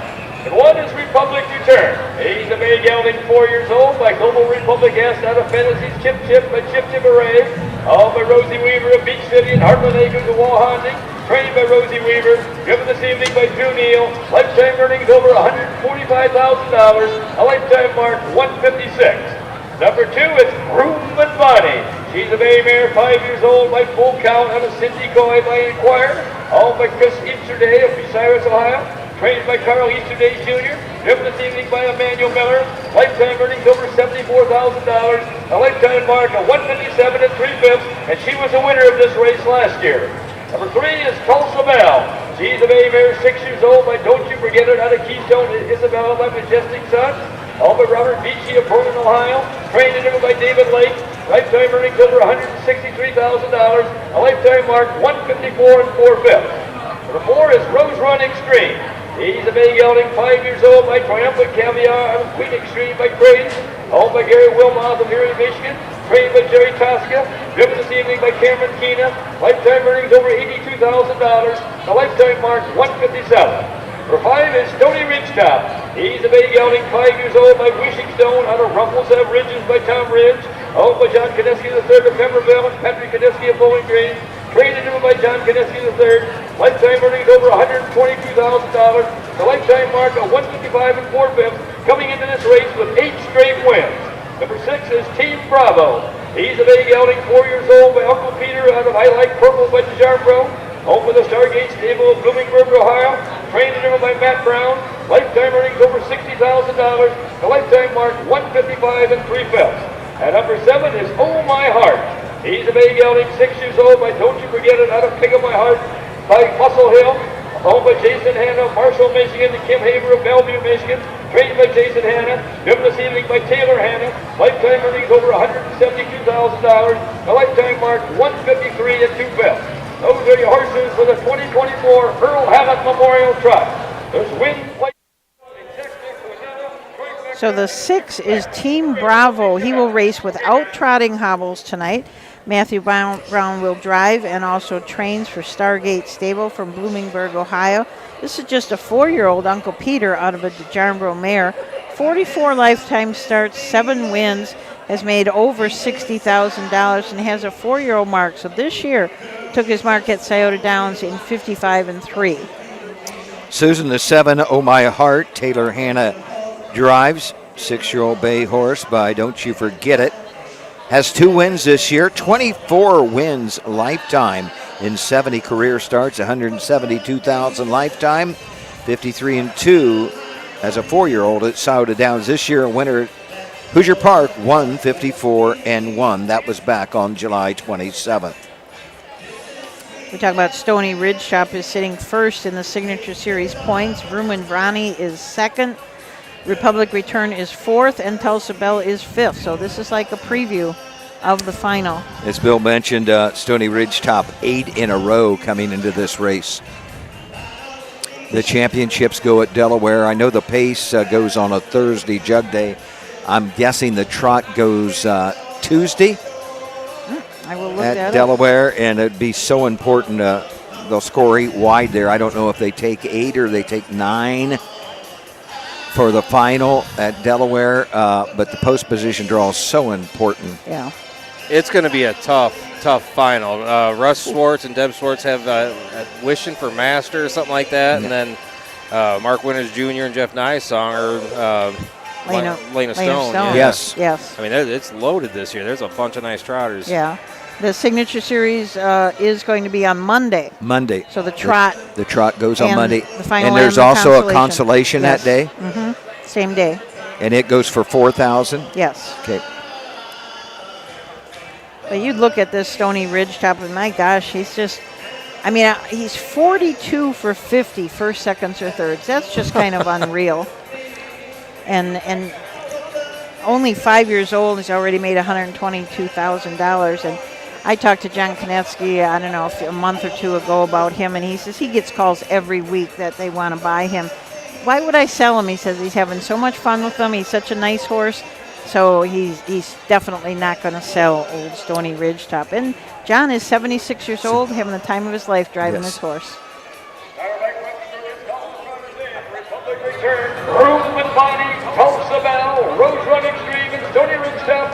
Going in that order from the rail out in the first year. Team Bravo and Hold My Heart in the trailers. Here they come. Here off and running the first horse away on the outside is Stony Ridge Top. At the rail second, that's Vrooman Vrani. At the rail third, that's Republic Return. Racing in their fourth is Rose Run Extreme. Up on the outside fifth is Tulsa Bell. At the rail sixth is Team Bravo, and the last horse is Hold My Heart. As they straighten out down the backside to race over towards that quarter-mile mark, John Konetsky has Stony Ridge Top on top by a length and a half. Running in their second is Republic Return, driven by New Deal. Racing third down the backside, that is Vrooman Vrani, driven by Emmanuel Miller. Racing fourth, that's Rose Run Extreme, driven by Cameron Keena. Racing fifth, Team, that's Tulsa Bell, driven by David Lake. First quarter trotted in 29 and 1/5 seconds. As they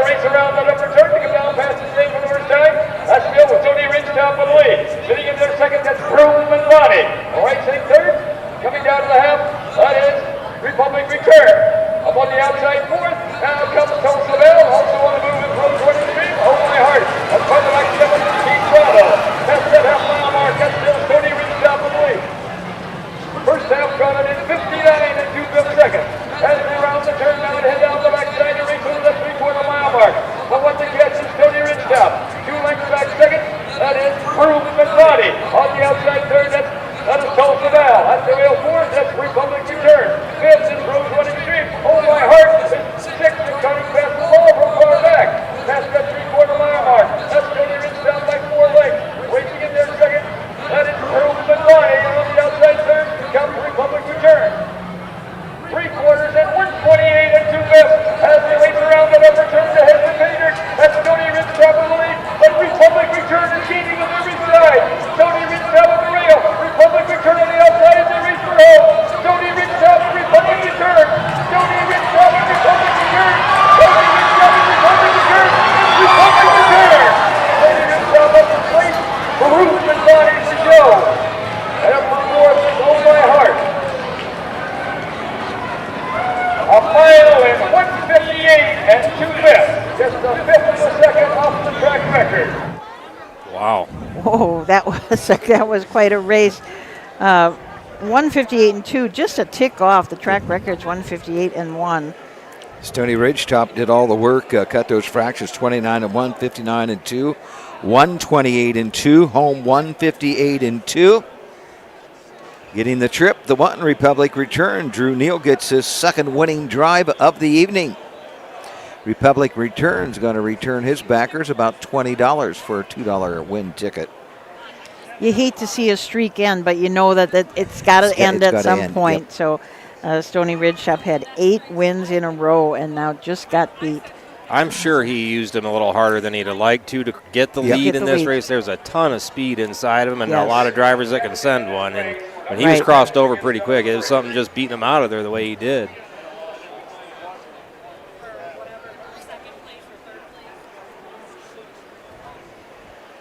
Absolutely no shame in how Stony Ridge top raced. Not at all. 1/5 of a second off the track record. And Republic Return is no slouch. He is a very nice horse. Yeah.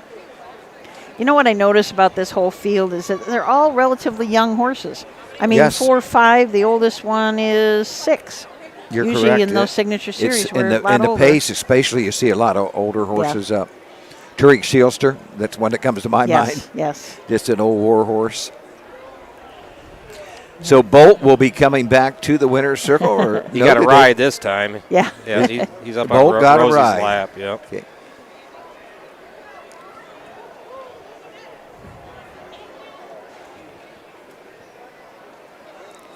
I think Drew Neal likes walking these winners along the fence here. Everybody's talking to him. Big smile on his face. Yes. It's nice to see.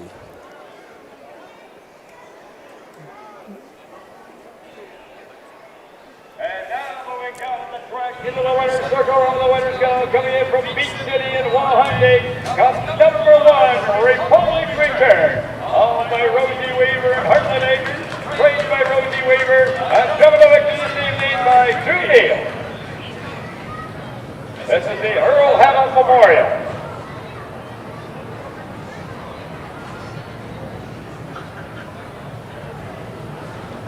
Let's go big hand here for Rosie Weaver, Drew Neal, and Republic Return.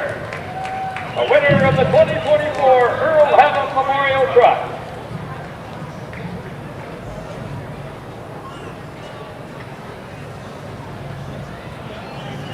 Rosie Weaver, one of our top trainers.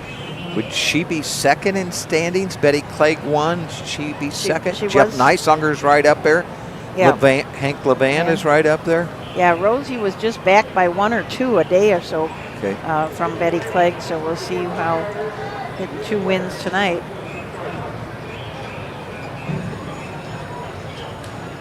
You know, Rosie and her crew are always happy. That's got to be quite a drive for them to get over here too, I'd say. Yes. Yep, and she always orders win pictures and stuff. Yeah. I mean, it's not lost on her, the success she's had. Rosie at Canfield or anywhere yesterday? I don't believe so. I mentioned that harness racing will resume here in the area next week at the Williams County Fair in Montpelier. They'll be racing, they only race one day. They race Wednesday afternoon. That's Wednesday afternoon, September 11th. Post time 1 o'clock. That's next week in Montpelier on Wednesday. Post time 1 o'clock. Waiting for the rundown there. Yeah, I didn't think I missed it, but I don't might believe have. I did. I don't believe we missed a rundown. Should have that any minute. So I'm not sure how far back Republic Returns was, but they came last quarter in 30 seconds flat, so he must have come home in 29 and a something. Oh. Yeah, and it says it's not. Yeah, I think he was sitting third in there, wasn't he, Doug? So Yes. Probably Yes. last quarter 29 and 2, or maybe even a little better. So I don't know if I don't believe we missed the rundown. Yeah. The winner paid $21.20, $12.80. The try $148, exacta 86.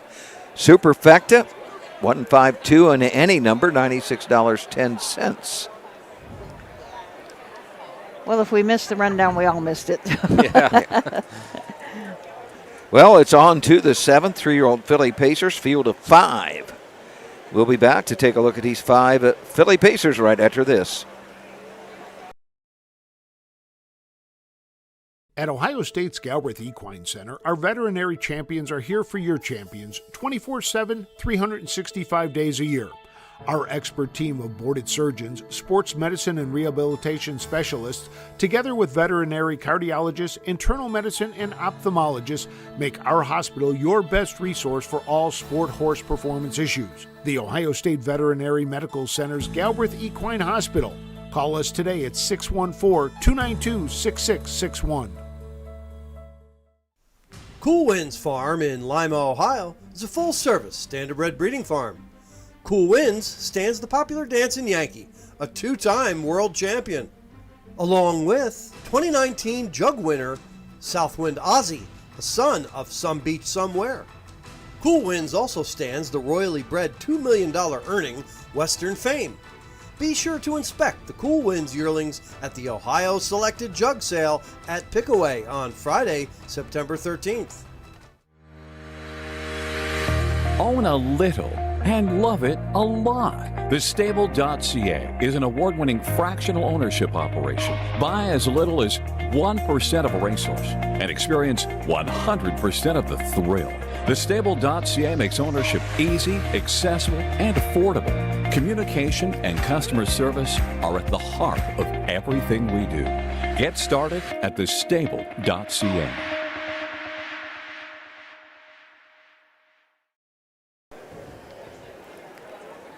Okay, so we are back here at the Fulton County Fair in Wauseon, coming up on our 7th race. Oh, perfect. One Republic Return was the winner. Number 2, Groovement Bonnie was third. Number 3, Tulsa Bell was fifth. Number 4, Rose Run Extreme was sixth. Number 5, Stony Ridgetop was second.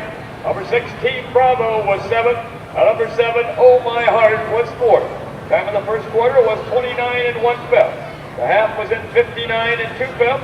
The 3 quarters in 128 and 2/5. With a mile in 158 and 2/5.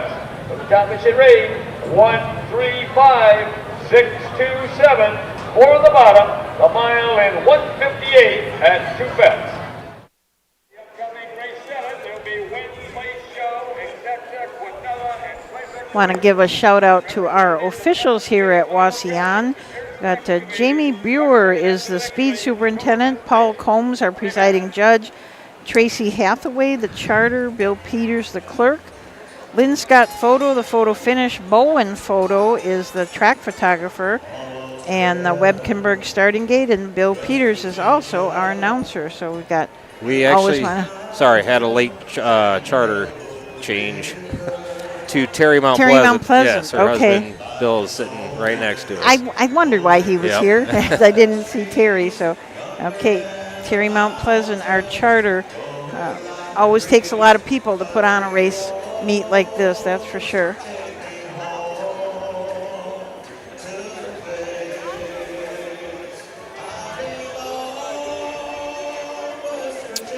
So it's on to the 7th, 3-year-old filly pace, a field of 5. The 1, Best Malibu. Drew Neal will drive this one and look for his 3rd winning drive of the evening.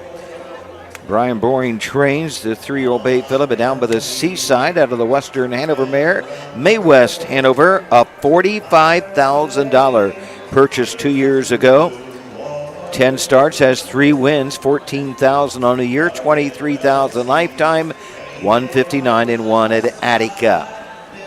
I'm a Beach Lady, and Mark St. Louis Jr. will come from the 2-hole. Herman Hagerman trains for Hagerman Racing, Martin Yoder, and Daniel Schrock.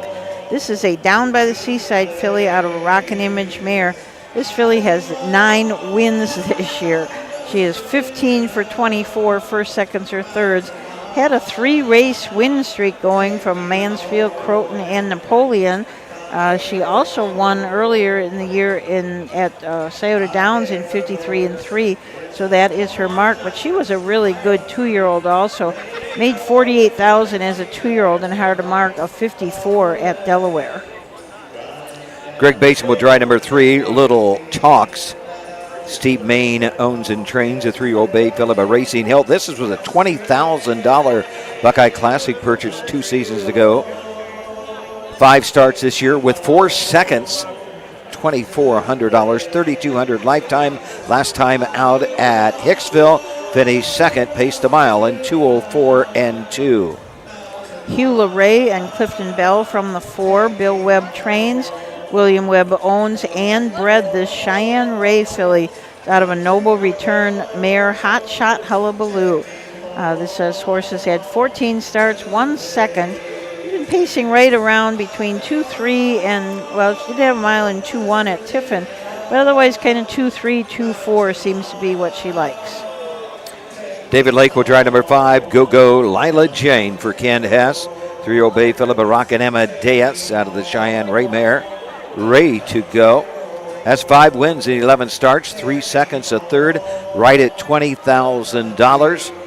159 at Hastings, Michigan's. Most of these starts, as we look at the past performances of Go Lila Jane, are at Michigan fairs. I'm guessing we're extremely close to Michigan. She did start at Bowling Green back on the 30th of July. That was an Ohio fair. Other than that, it has all been Michigan fairs for Go Lila Jane, who should be a contender here. Currently at 5-2, the post-time favorite at 1-5, the 2. I'm a Beach Lady, with our leading Ohio fair driver, Mark St. Louis Jr. And I'm a Beach Lady is sitting 8th in the point standings now for the 3-0 Philly Pacers in the Ohio Fair Championship. And as we said before, if you go to ohha.com and you go to the home page, the second paragraph down, it'll have a little spot that says click here for the standings. And if you click right there, it's much easier to view the standings than if you go through the racing part. It's just a little cumbersome over there, but we wanted to make sure, because that's the most important thing people are looking for right now. They're looking for standings, you know, trying to decide where they're going to go race. Especially some of these horses that are up in standings in the Buckeye Stallion Series and in the Fair Championship, so they're kind of having to make. Do you get a lot of calls from trainers and owners if they can't find it, asking where they're standing? Yes, we absolutely do. And let's say we updated them today. We'll do them again next Monday. I'm not sure what we're going to do Jug Week, if we're going to do them more often. It's hard to find the time to do them during Jug Week, but I know people get really anxious there. But the finals are a little bit later this year, so people have a little bit of time. Yeah, Lancaster Fair will be in the finals this year, where I believe in some of the years past, the finals are maybe that Saturday when Lancaster's racing a Wednesday, Thursday. Yes, yep. Yeah, as long as the it's before the draw. I'm not sure how that does fall this year. Yeah, the finals are the 19th. Lancaster would be, I believe, the 8th and 9th, or 9th and 10th, something like that. Yeah, 9th and 10th. So there would be plenty of time. Yes. We're so far to the back of the Huff's Guide. Yeah. Oh, yeah. My Huff's Guide. It just seems like we were at Lyman, Greenville, Salina, Troy 2 weeks ago. Now, like we mentioned, we're down to 12 fairs. Yeah. Somebody mentioned, when does the Hardin County Fair go? I looked on the Facebook notes a while ago. It goes tomorrow. The Ohio Harness Horsemen's Association team will be there. 7 o'clock post tomorrow evening, 12 races, 11 races, 7 o'clock post on Thursday. Then it's into McConnellsville. I don't know what time was McConnellsville. Was that a noon start? It was both afternoons. That's Saturday, Friday, Saturday, back-to-back, 1 o'clock at McConnellsville. And then we're into Old Washington. Tell us about it. You got your Huff guide right there. We got Wooster on Tuesday at noon and Wednesday at noon. And Upper Sandusky Tuesday and Wednesday, both a 5 o'clock post. Old Washington on Wednesday with a 12:30 post. And Montpelier on Wednesday with a 1 o'clock post. Both Old Washington and Montpelier, they're racing everything in one day, so those are going to be some pretty big cards. And they also have, in Montpelier, they've got Signature Series and the ladies, Springhaven Farm Ladies Driving Series. So a lot of action going on at Montpelier. There you are, this for race 7. This is the second division of the 3-year-old filly base. Going for a purse of $6,420. And a blanket this division courtesy of S&K Vinyl Graphics. The past 2 divisions receiving a blanket courtesy of Harrison Excavating. One is West Malibu, owned by Doug Hartung Jr. of Adrian, Michigan, trained by Brian Boring, the driver, Drew Neal. Number 2 is I Am a Beach Lady, owned by Hagerman Racing of Mount Vernon, Ohio, Martin D. Yoder of Mount Eaton, Ohio, Daniel Schlag of Millersburg, Ohio, trained by Herman Hagerman, the driver, Martin St. Louis Jr. Number 3 is Little Talks, owned and trained by Steve Main of Byron, Michigan, the driver, Greg Mason. Number 4 is Hula Ray, owned and trained by Bill Webb of Defiance, the driver Clifton Bell. And number 5 is Go Go Lila Jane, owned by Ken Boswell, Southland, Michigan, trained by Ken Hess, the driver David Lett. Horses will take one long score and go to the gate. Huge 2 windows closing in 4 minutes. There's Win, Place, Show, Exacta, Quadama, and Trifecta Wager. Okay, man. So in 1967 here at Wauseon, they raced 4 different programs. They raced on a Saturday afternoon, Monday, Labor Day afternoon, Tuesday night, and Wednesday night. Post times didn't start till 7:30 those nights. So that's a 60. I gave you an old one. That's not it, is it? This is the 1967. No, you gave me a 70. Okay. I think so it was you found one older? Yeah, we found one a little bit older. So I think what's really interesting, it says at Wauseon, give your horse a vacation. Plenty of grass, shade trees, good barns, good track. City water, modern restrooms, photo finish, starting gate, and willing hosts. So that was their enticement to get you here at Wauseon in 1967. I don't know if I mentioned it earlier, but I worked Richwood the last 2 days, Sunday and Monday, and I'd had some programs from 1980 I took there. I was talking to Ty Bates, a good conversation with him yesterday. I said, your dad, Don, who has since passed away probably 12 years ago or so, he drove a horse called by B.F. Coletown called RC Coletown. He said, yeah, I remember that horse well. I used to jog him when I was little. And he said he was named after a guy by the name of Ray Cisco from my hometown of Salina, who owned the Plaza Bowling Lanes. That's where you get their RC. Oh. He was by B.F. Coletown. And Gene Wiley was the judge, and Brad Conrad's mom was taking the pictures in the winner's circle back then. Wow. And I can remember that very well, but some of the drivers' names, Bill Henman from Sydney, Ohio, who drove at county fairs, J.R. Paul Hamas. I don't know, I think that would be a cousin to Mike. He used to drive, I'm trying to think. Bob Cheney, a big name from Richwood and a top driver at Scioto Downs. He was in that program, but and also a gentleman that's here at Lisant London that we talked to earlier, I believe, this evening that said you guys can rode together. He had some programs from the 64 and 65 jug and 1955 at the Madison County Fair in London. They're at the top of the stretch. Mike Wepkenberger has them all lined up. Let's go to Bill Peters for the call. Here they come. Clear off and facing the first horse away on the outside is Go Go Lila Jane. Down the rail second, that's West Malibu. Going up third is I'm a Beach Lady. Fourth is Hula Ray, and the last horse is Little Talks. As they make the turn now to head down the backside, the racer will turn that quarter-mile mark. Flying up on the outside now becomes I'm a Beach Lady. I'm a Beach Lady takes over. Dropping back in that second. That is Go-Go Lila J. Racing third, that's what's Malibu. Then comes Hula Ray, and the last horse is Little Dog. That's that quarter-mile mark. Port St. Louis has I'm a Beach Lady on top by a length and a half. First quarter was paced in 28 and 1/5 seconds. In their second, that's David Lake with Go-Go Lila J. Racing third, that's West Malibu, driven by Drew Deal. On the outside fourth, it's Little Talk, driven by Greg Mason. And the last horse, Hula Ray, driven by Crimson Bell. Coming down to the half-mile mark. That's Port St. Louis, and I'm a Beach Lady on top by a length and a half. Go-Go Lila J chases in their second. West Malibu with third, then comes Little Talk and Hula Ray. First half pace in 57 and 3/5 seconds. As they round the turn now, they head down the backside to race over that 3/4 mile mark. The one to catch is I'm a Beach Lady. The goes towards second is Go-Go Lila J. West Malibu paces third. Little Talks is fourth and Hula Ray trails. Going towards that 3/4 mile mark. That's still I'm a Beach Lady by a length and a half.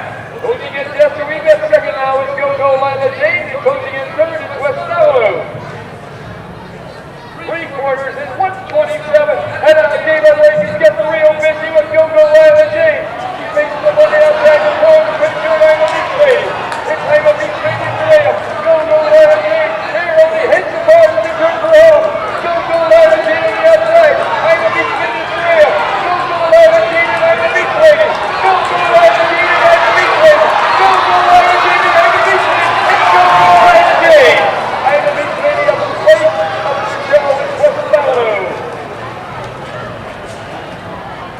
A mile in 156 and 3/5. 156 and 3 for 3-year-old Philly Pacers. Let's take a look at the track ties records. It. That ties the track record for 3-year-old fillies. 156 and 3. Hot Shot Hullabaloo and Jim Mullinax and Russell Schwartz from 2007.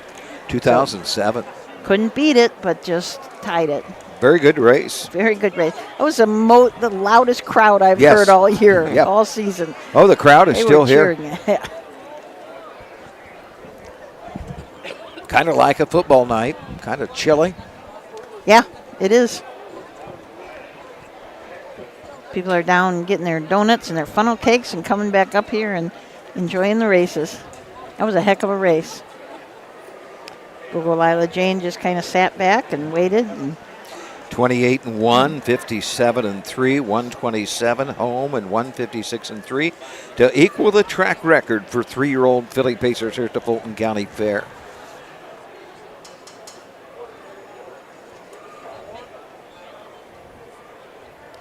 I keep writing when there's a new track record or ties. I keep writing on my program pages, so this winter we'll have to go through them and redo the books. We are trying really hard to retain all the old track records and just add the new ones so we don't lose that history. Coming in from South Williams, Michigan, comes number 5, Go-Go Lila J.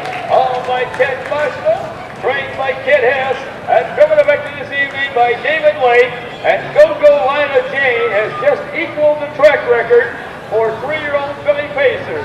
Pacing that mile in 156 and 3/5. Hot Shot Hullabaloo paced that mile, same identical mile back in 2007. And incidentally, Hot Shot Hullabaloo is the dam of the number 4 horse, Hula Ray, in the same race.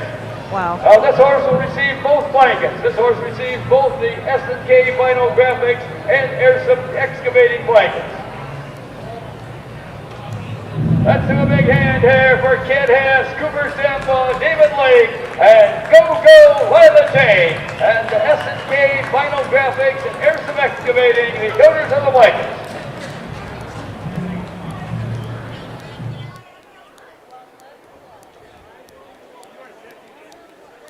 That's something. That's pretty cool. Yeah, I don't know. I mean, you see brothers and sisters race, and I don't know if I've ever seen the dam of one race against one of their babies, I guess. Yeah, that's pretty neat, and to have that track record held by, that's pretty cool. 1, West Malibu was third. Number 2, Isla Beach Lady was second. Number 3, Little Talks was fourth. Number 4, Hula Ray was fifth. And number 5, Go Go Lila Jane was the winner. Time of the first quarter was 28 and 1/5. The half was in 57 and 3/5. The 3 quarters in 127. With a mile in 156 and 3/5. Thomas should read 3, 2, 4, 5, 1 at the bottom. A mile in 156 and 3/5. New lifetime mark on Go Go Lila Jane and a track record equaling mile for 3-year-old Billy Basie. In the upcoming race 8, there will be wins. So the 8th race coming up. It is the second division of the first race. The same conditions. Non-winners of $5,000 in 2024. Also eligible non-winners of $1,000 since July 15th. Also eligible 4,000 claimers. None of them are in to be claimed here. We are scratched down to a field of 4, and we have 1 driver, and that is the 5 is scratched. And the 1 driver change on the 4, Drew Neal, will drive Avalanche Hanover. So we'll be back to take a closer look at these horses right after this.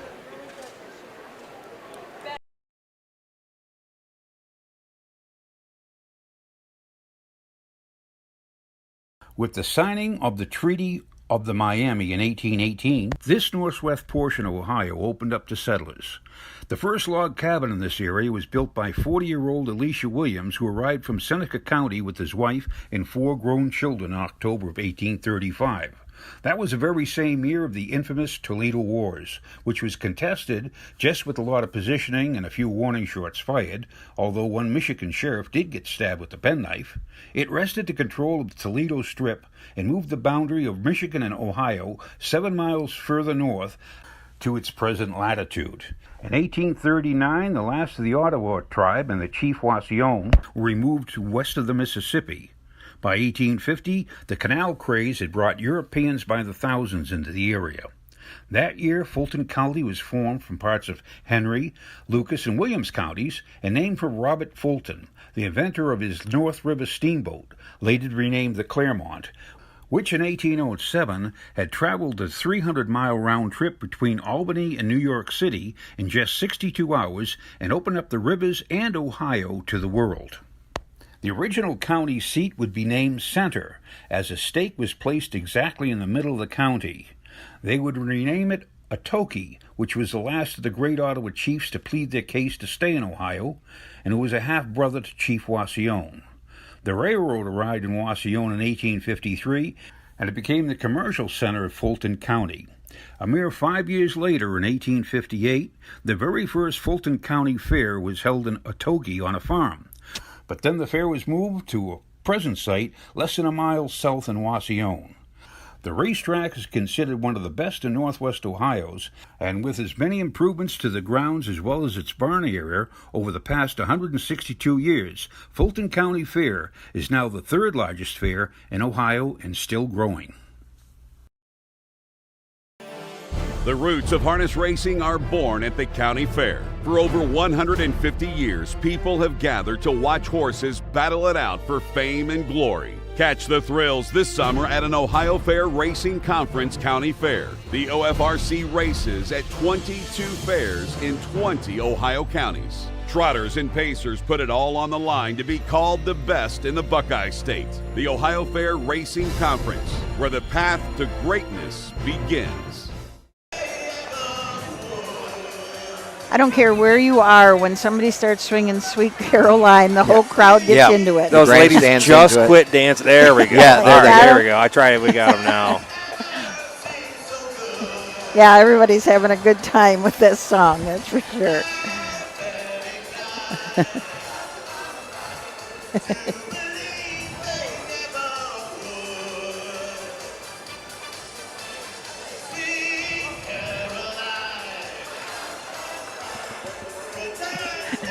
Fun at the fair, right? Yep.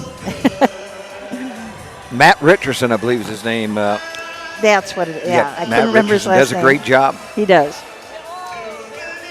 And as I said, I think he's got a little following that come around because he's kind of been in this northwestern part of the state. I'm sure he's at Napoleon. He's at Paulding, as we mentioned. A lot of the fairs this way.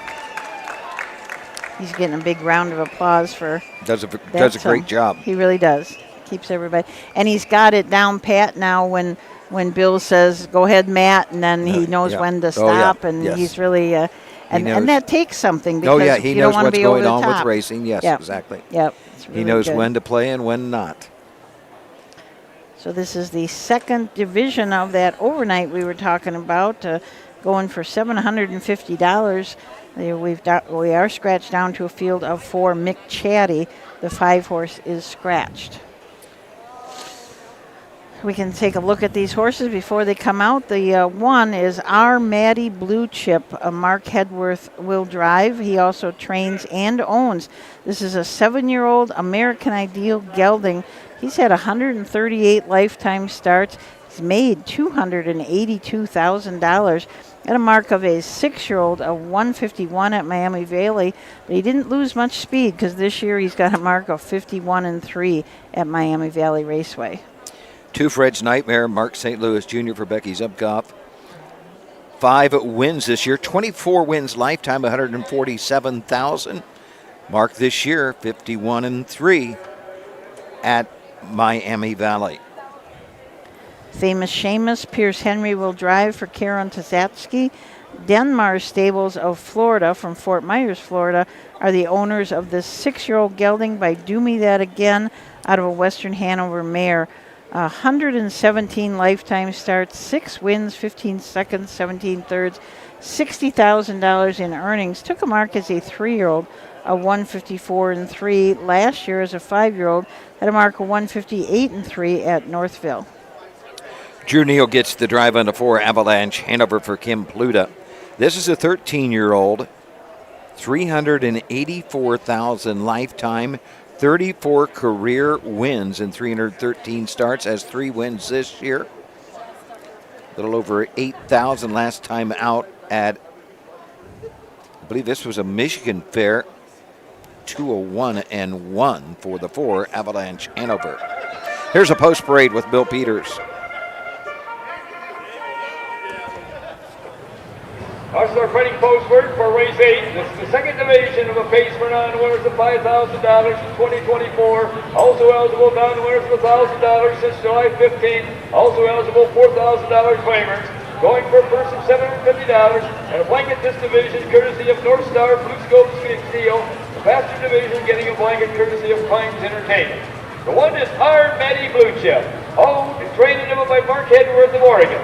Number 2 is Fred's Nightmare, owned and trained by Becky Zubkoff of South Salem, Ohio, the driver Mark St. Louis Jr. Number 3 is Famous Seamus, owned by Denmar Stable of Florida, Fort Myers, Florida, trained by Karen Takasik, the driver Pierce Henry. Number 4 is Avalanche Hanover, owned by Jill Leon of St. Clair Shores, Michigan, trained by Kim Pluta, the driver Drew Neal. And number 5, Mick Chatty, has been drawn. The other division of this race went in 159 flat, was won by Crusoe Hanover. And something interesting in that first race, the other division of this non-winners race, was the 15-year-old JoJo in the Sky Racing. We always talk about, when they turn 15, they have to retire, but you do not. There is a USTA rule that states that you can still race in amateur races, club races, county fair races, matinees, and non-wagering racing under saddle. So you still can race some of these older horses. And it's kind of nice to see, like the Avalanche Hanover in here is 13 still racing. Looks like he's been racing mostly at the Michigan fairs and the free-for-alls, but racing really well. Yes. Some of them don't want to quit. Some of them like to race so much. It's in their blood. That's what they love to do. They have turned the lights on. They have pretty nice lights here on the racetrack.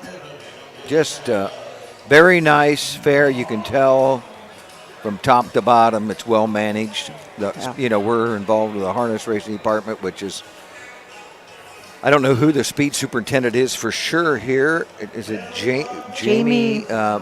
Just a great job. You can tell it's just great setting. Primetime slots for the racing too. Yes. Like the Saturday at noon's a good time. Yes. And anytime Yes. you can get an evening at the county fair, with tractor pulls and concerts Yes. and other things Yes. like that to compete with.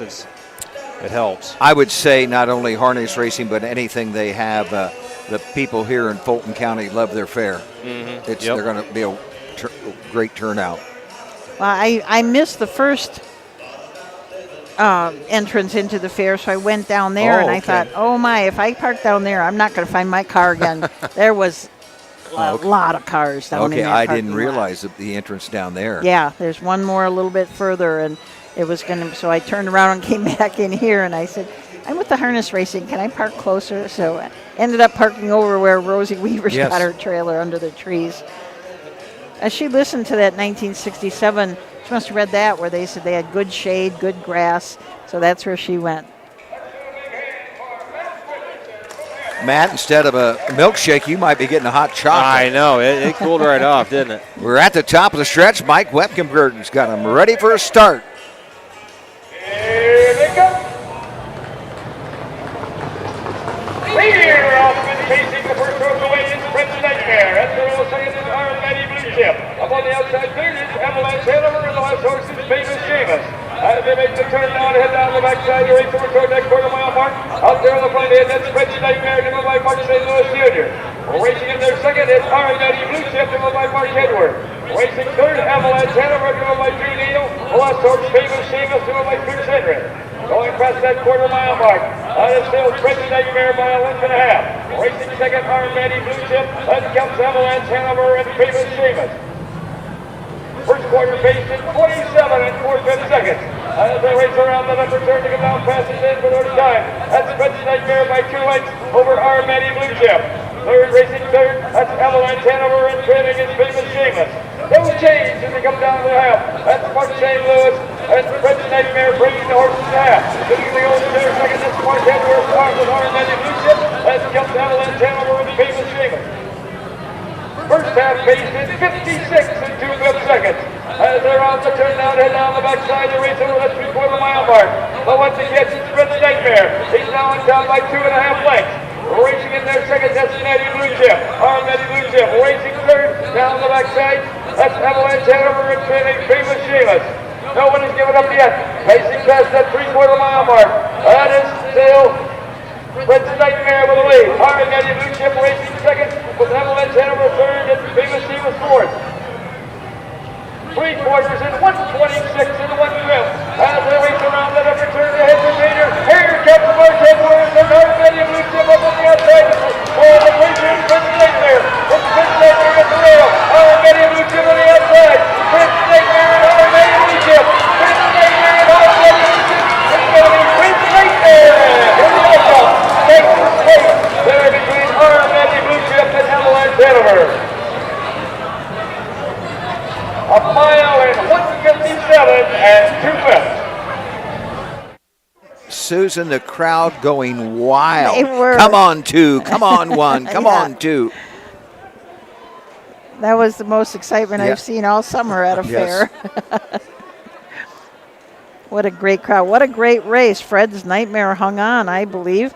A mile in 57 and 2. I tell you, when they got to quarter in 27 and 4, half in 56 and 2, I was scrambling to find the track record.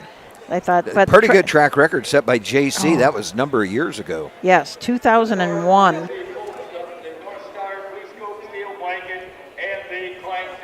Can't remember if it was last year or 2 years ago. That's the horse Devin Miller won the Springhaven Farm final with down at Delaware. Fred's Nightmare. Oh, was Oh, it? really? Yep. It's Mark St. Louis Jr., the Ohio Fair leading driver. The JC that owns that track record here, Doug Rideout drove him, I said, in Doug 2001. Rideout trained. Doug Jackson drove, I believe, right? Doug Rideout trained. I had Doug Rideout the driver and Jim Jackson the trainer. Jim Jackson the trainer. Yeah. Okay, Jim Jackson But that, the trainer. that JC was quite a horse. He was raced from 1998 through 2010, earned $734,000, $734,000. He would be an Indiana horse with the connection there of a Rideout and Jim Jackson. Jim Jackson passed away a few years ago from the Portland, Indiana area. Okay. Well, what a war horse that horse was. He had 362 starts, 95 wins, and had a record as a 6-year-old at Balmoral Park in Chicago, 152. That's the track record holder from 2001. From South Salem, Ohio, comes number 2, French Nightmare. Owned and trained by Becky Zubkoff and driven to victory this evening by Mark St. Louis Jr.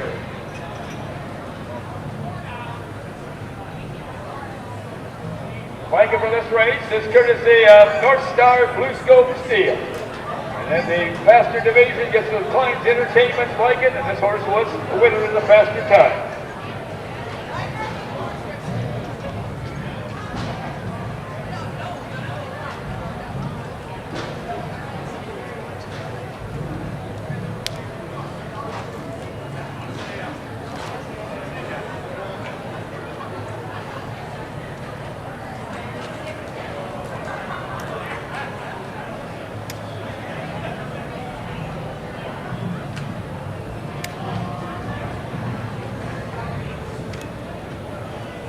That's a big hand here for Mark St. Louis, Stacy Curry, and French Nightmare, and the North Star Blue Scope Steel and Klein's Entertainment, the donors of the blankets. There are the official placings for race 8 from the top. For 1, Armady Blue Chip was second. Number 2, French Nightmare was the winner. Number 3, Famous Seamus was fourth. 4, Avalanche Hanover was third. Number 5, McChatty has been drawn. Time of the first quarter was 27 4/5. The half was in 56 2/5. The 3/4 in 126 1/5. With a mile in 157 2/5. From the top it should read 2, 1, 4, 3, scratch, a mile in 157 2/5. I actually worked at North Star Blue Scope Steel for a little while. Did you really? I did. It did not take me long to realize I wasn't a steel mill guy. That is some hard work. Oh, I guess. Nice of them to support the harness racing here. Yeah. Is that right around here Oh, or it's further north? Couple miles, yeah. Couple miles, just, wow. Just down the road. So the 9th race coming up is the second of 2 divisions of the 2-year-old colt trot. Going to go for $6,420. No changes that we know about. So we'll be back to take a look at all 5 of these horses when we come back.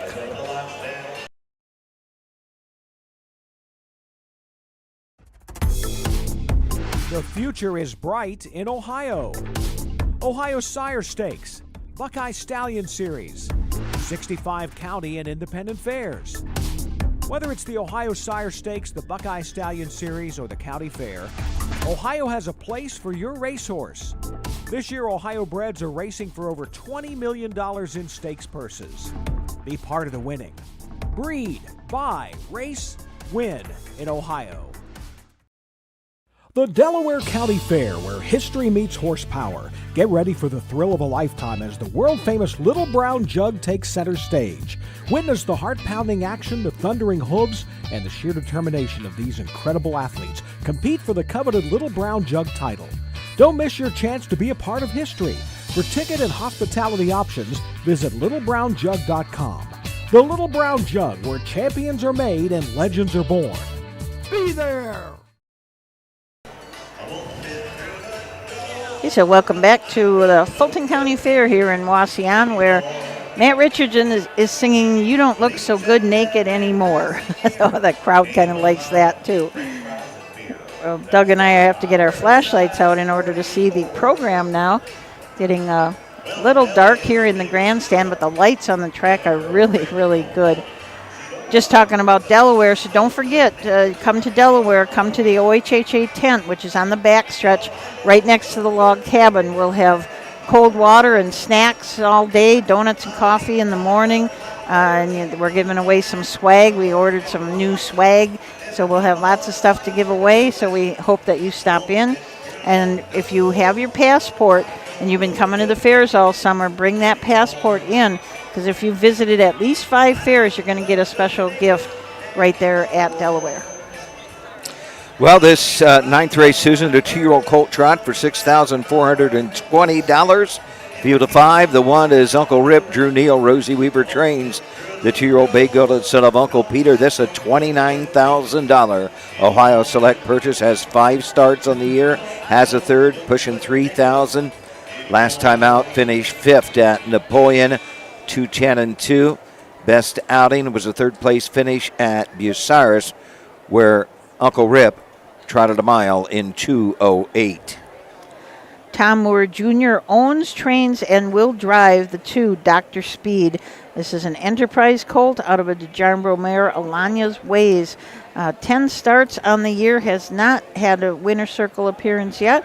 Did have a second and a third, has earned $5,086. Finished 4th at Bowling Green, where he trotted in 2:8. Dan Veneer drives the 3 Typhoon Tony. He also owns a partnership and trains with J&L Sanders and Schuberg Racing, the 2-year-old bay colt by Uncle Peter. This is a $30,000 Buckeye Classic purchase. 8 starts, has a win, a second, 2/3, right at 7,000, 2:08-1 at Napoleon. And the 4 RBs Can't Be Touched. Emmanuel Miller will drive for trainer Herman Hagerman and owner Ronald Lamar Burks from Cypress, Texas. This is an Enterprise colt out of a credit winner mare. 10 starts on the year, has 2 seconds, and that second was at Napoleon, where he trotted in 2:7-1. Also trotted in 2:7-3 at Croton and 2:4-4 at Mount Gilead. Greg Basin will drive number 5, Hydroplane and Henry for Brian Boring. The 2-year-old brown gelding by Marseille is a homebred. Ernest Stairs and Ellen Bellamore, 9 starts, 2 wins, 3 seconds, 2/3, 15,000, 2:01-4 at Van Wert. That was just on August 29th. The 5, Hydroplane and Henry and Greg Bateson. That was a track record down at Van Wert, and then he held it for about 6 races. That's right. And then Ronnie Gillespie beat it. Yes. Second Oh, really? That's, you're correct. Beat him by like 2/5 of a second or something. Yes, I remember Wow. that. Van Wert had 4 or 5 different track records, as if we had here. We had a couple, I believe, as I mentioned, Almost Gray or Seen Gray, right? Yep, yeah. Ryan Miller's horse broke the 2-year-old colt pace, and we tied the trot, and I believe we tied something this evening a few races ago. Yes. So that was Hydroplane and Henry. You said he broke the track record, and then it got broke right away again. Yep. But still, he held it for a while. That's right. He is a track record holder. Needs to be in the record books. Yep. Absolutely.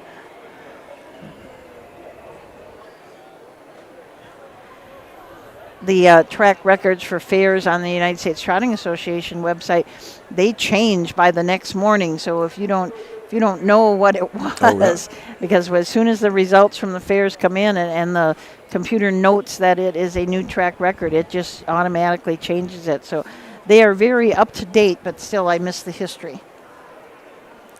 I say this all the time, I miss the old trotting and pacing guides. Also pretty post word for race 9. This is the second division of the 2-year-old colt trot. Going for a purse of $6,420. A blanket courtesy of Terry Hendricks Auto Group here for this division. The Gerald Crane Center blanket for the faster division. One is Uncle Rip. Owned by Heartland Acres of Walhonding, Ohio. Rosie Weaver of Beach City, Ohio. Trained by Rosie Weaver, the driver, Drew Neal. Number 2 is Dr. Speed. Owned, trained by Tom Moore Jr. of Napoleon. Number 3 is Typhoon Tony. Owned by Media Racing of Pemberville, Ohio. John and Leanne Saunders of Castle Rock, Colorado. Schubert Racing of Marathon, Florida. Trained and owned by Dan Vinian. Number 4 is RB's Can't Be Touched. Owned by Ronald Burks of Cypress, Texas. Trained by Herman Hager and the driver, Emmanuel Miller. Number 5 is Hydroplane and Henry. Owned by Ernie Ayers of Sand Creek, Michigan. Ellen Belmore of Sylvania, Ohio. Trained by Brian Boring, the driver, Greg Mason. Well, that confused me when there was 2 4s right in front of us there. I think Dan Veneer is going back to get the number 3 saddle pad. I saw him turn quick. Yeah, I was trying to figure out what 4 I was supposed to be shooting. It's like, wait a minute. Okay.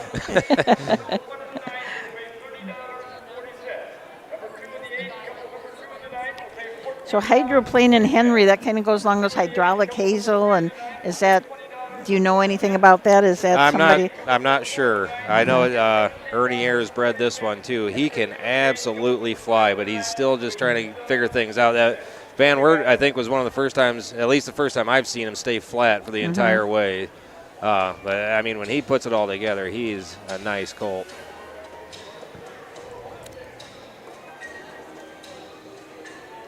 I mean, he's 7 out of 9 first, seconds, or third, so he's been racing well. And like you said, but making some breaks there, recovers quick. And you come home in 29-1 on a fair track. I think that's a pretty nice closer. As you said, the track lights are on, but boy, these track lights are really nice. There's not many dead spots at all. There no dark spots whatsoever.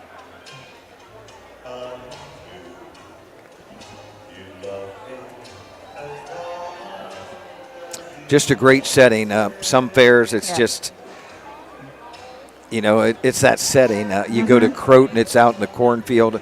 You look here, as we mentioned earlier, it's going away now with the darkness setting in, but can you get a view? Can you still see the barn and silo back that way? Not too good. I had a pretty good shot of it when there was the sun was setting, and you could see, the kind of golden sun on top of the corn. The Fulton County Fairground, right by the Ohio Turnpike, just at the edge of town. I don't know, how big a town would Wauseon be? 12,000?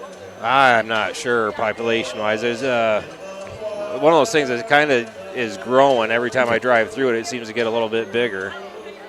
That steel mill, honestly, North Star Steel brought in quite a few jobs. And there was another big plant going in right across the street from that brought in, I think it was supposed to be something like hydroponic tomatoes or something. So you would get some Toledo people this way to work. Oh, yeah. Yep. Well, we look across the way. Mike Wepkenberg has them all lined up for the 9th.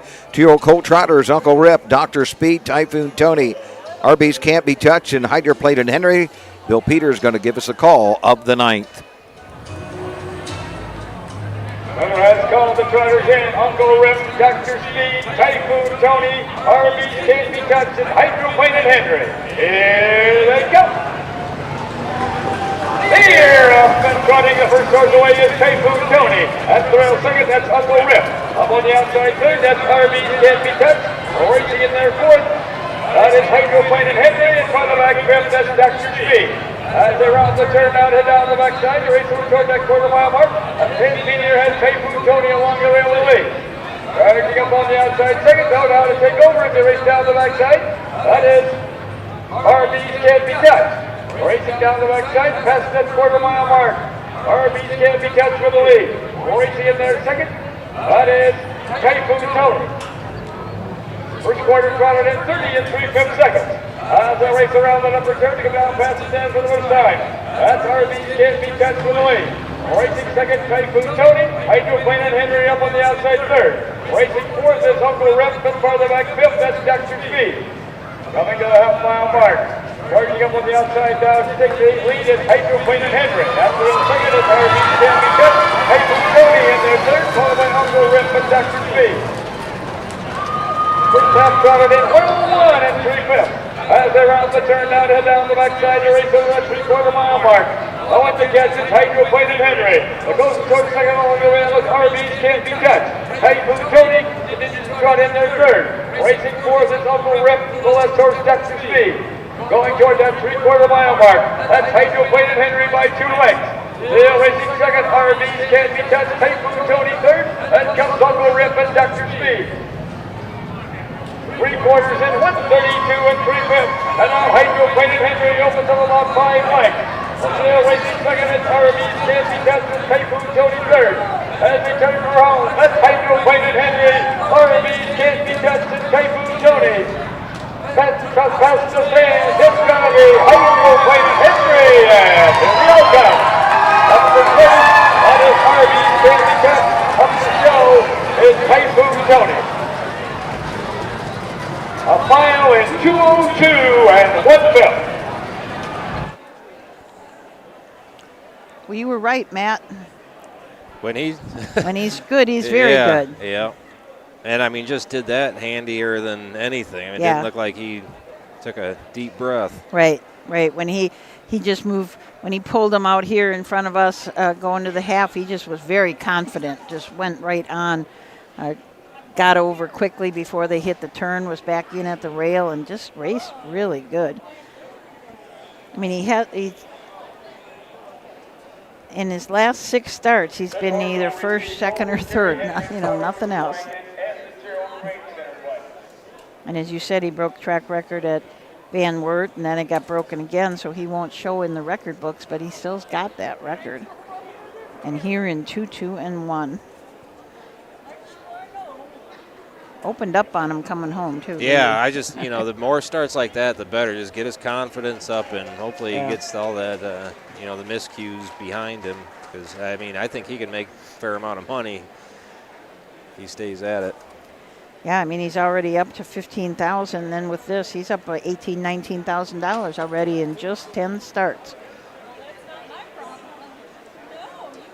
I trained by Brian Boring. You had Chris Boring on a show. Yeah. The other day, I listened to a little bit of that. Fun. That sounded pretty fun. Class act. Yep. And just so many questions you could ask that guy. You'd like to sit down with him for a long time. A long time. Just hear some of the stories and things like that. Yeah. Very nice of him to spend some time with me. Yeah, it was very neat. And now moving down the track into the winner's circle, Pennsylvania, Ohio, got number 5, Hydro Clayton Henry. Followed by Ernie Ayers and Ellen Dahlmeier, trained by Brian Boring, and coming up to this evening by Greg Mason.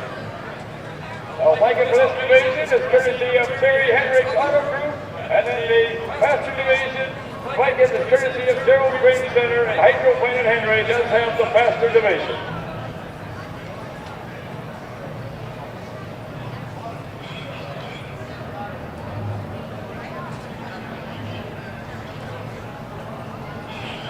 Another blanketer.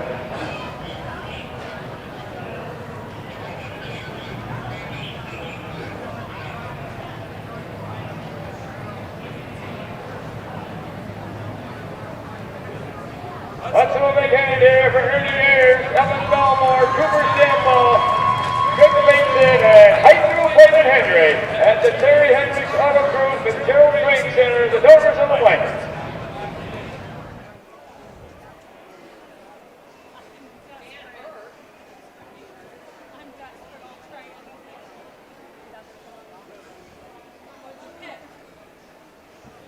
So we should be getting the results from Billy in just a moment.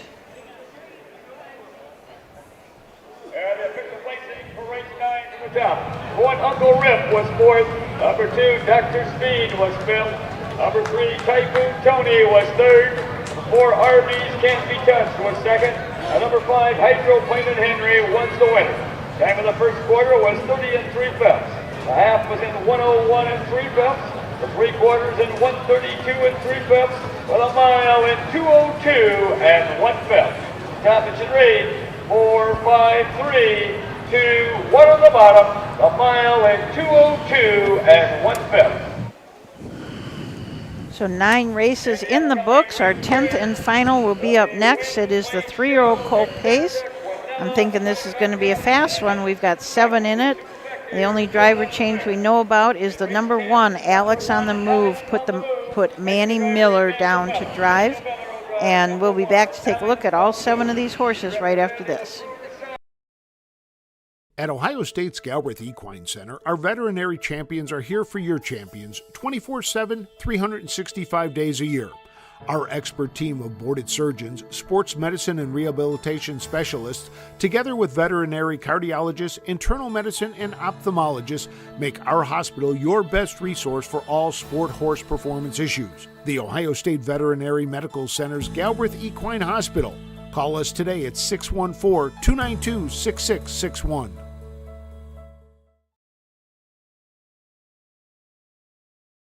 When you need supplies for your horse, one name stands out: Big D's. Since 1976, Big D's Tack and Vet Supply has been the equine experts you can trust. Whatever your horse needs is available at Big D's Tack and Vet Supply. Visit the retail outlet in Streetsboro, Ohio, or order online at bigdweb.com for fast shipping. Most orders ship that day. Or call 1-800-321-2142. Big D's Tack and Vet Supply. Well, we're back here at Wauseon, the Fulton County Fair. We're going to wrap it up. One more race here. Susan, our listeners know what they're talking about. They're going to correct us here on JC. I mentioned the trainer, Jim Jackson from Indiana. They said, no, he is from Michigan. So there is a Jim Jackson from Indiana. Matt, you could have a connection with this JC. Do you know a Jim Jackson? He absolutely dominated Hazel Park and Northville Downs for a long time. I mean, invitational. He was a very tough horse. I mean, he shipped him around and raced him quite a few places. But, I mean, he was – I think he would race him a couple times in the invitational and then make him go somewhere else because, I mean, he was just that good. That good. Yeah. Wow. Well, that is, we rely on our listeners because they really do let us know when we're wondering about something. We're not quite sure. I thought maybe he had moved to Indiana after things kind of started going bad in Michigan, and then I felt real bad that he had passed because I hadn't heard that. Okay. So sounds like maybe he's all right. Right, so this is the only one division of the 3-year-old colt pace, so they're going for $12,315, and we've got 7 in it. The one, Alex on the Move, put Emmanuel Miller up to drive for trainer Chad Williamson. Claude Elstel from Oakwood, Ohio, is the owner. This is a Western Terror out of an Art Major mare. Did not start as a 2-year-old. Has had 20 starts this year, 1 win. That was earlier in the year at Marion in 2, 3, and 4. 5 seconds and 4 thirds. So really been racing really well as of late. Been right there on the board. 2, Gold Chocolate. Chad Williamson trains for Gary Gillian of Malta, Ohio. Greg Bateson will drive. 3 starts, has a third. That third coming at Bowling Green on July 28th, where he paced in 2:04. Born Wild and David Lake from the 3-hole for trainer Kent Hess. Ted Boshama from South Lyon, Michigan, owns this well-said colt. It's out of an artistic mare, Artistic Heart. 6 of 9 first, seconds, or thirds with 4 wins. Won his last 2 starts, both in the Michigan at Hastings in 157 and 3 and what's HART, Matt? Hart. Hart, just Hart. Yep. Okay. Hart in 158. So that 157 and 3 mark at Hastings is his mark for the year. Made $20,000 this year, $35,000 with a mark of 58 and 4 as a 2-year-old. Rod Adams Jr., the 4, Rose Run Zephyr for Jimmy Weller. The 3, Obey got a son of Pet Rock. Was a $6,000 purchase as a yearling 2 years ago. 13 starts, has a second and a third. $2,700 this year for the 4, Rose Run Zephyr. And all lathered up from the 5-hole. We have Alex Hawk down to drive. I don't think we've seen Alex yet tonight, so we'll see if he is here. But all lathered up is sitting second in the Ohio Fair Championship points right now. Trainer is Philip Groves. Philip also owns this horse along with Myron Keister. This is a lather up, of course, by the name, out of a Western Hanover mare. 18 of 27 first, seconds, or thirds with 8 wins, coming off of a 3-win streak. Won at Richwood in 57 and 3, Findlay in 59 and 3, and Lima in 57 flat. Also won earlier this year at Miami Valley Raceway in 56. Number 6, Dance in Style. Mark St. Louis Jr. drives for Jerry Migel. Steve Novak trains his 3, Obey Gillian by Dancing Yankee. Has 7 wins in 16 starts. $32,000 on the card this year. $68,000 last year. $100,000 lifetime and 2 years of racing for Dancing in Style. 156 and 2 at Northfield. Last year took his mark at Delaware Jug Week, 155 and 1 as a 2-year-old. And E.A. Voyne and Pierce Henry from the 7 for trainer Russ Sutherland and owner Mike Raker from Fayette, Ohio. This is a bit of a legend and colt out of a Big Bad John the Mare, Pistol Packin' Baby. 11 starts on the year, 1 win. That was at Tiffin in 159. Has had 2 seconds and 3 thirds, earnings of $11,000, and that 159 mile at Tiffin is his lifetime mark.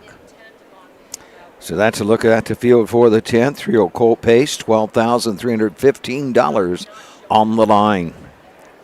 We do have 2 trailers, the 6 and 7 will trail. We've got some nice horses in here. I mean, this All Lathered Up and Dancing Style have really been racing well.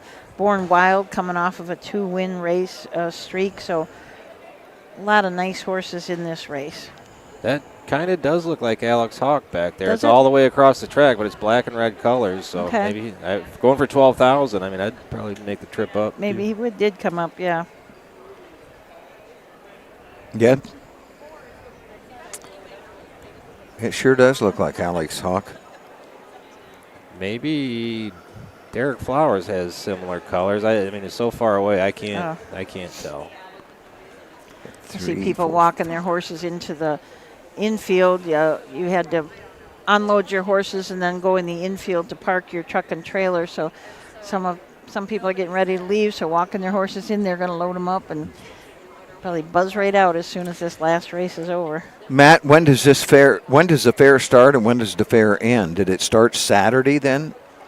I don't know. I honestly don't know. I know they get the full week off from school. Okay. So I think they won't go back. They don't go back to school the day after Labor Day. It's like the following Monday. Oh, so I think okay. it goes through the whole week. The whole week.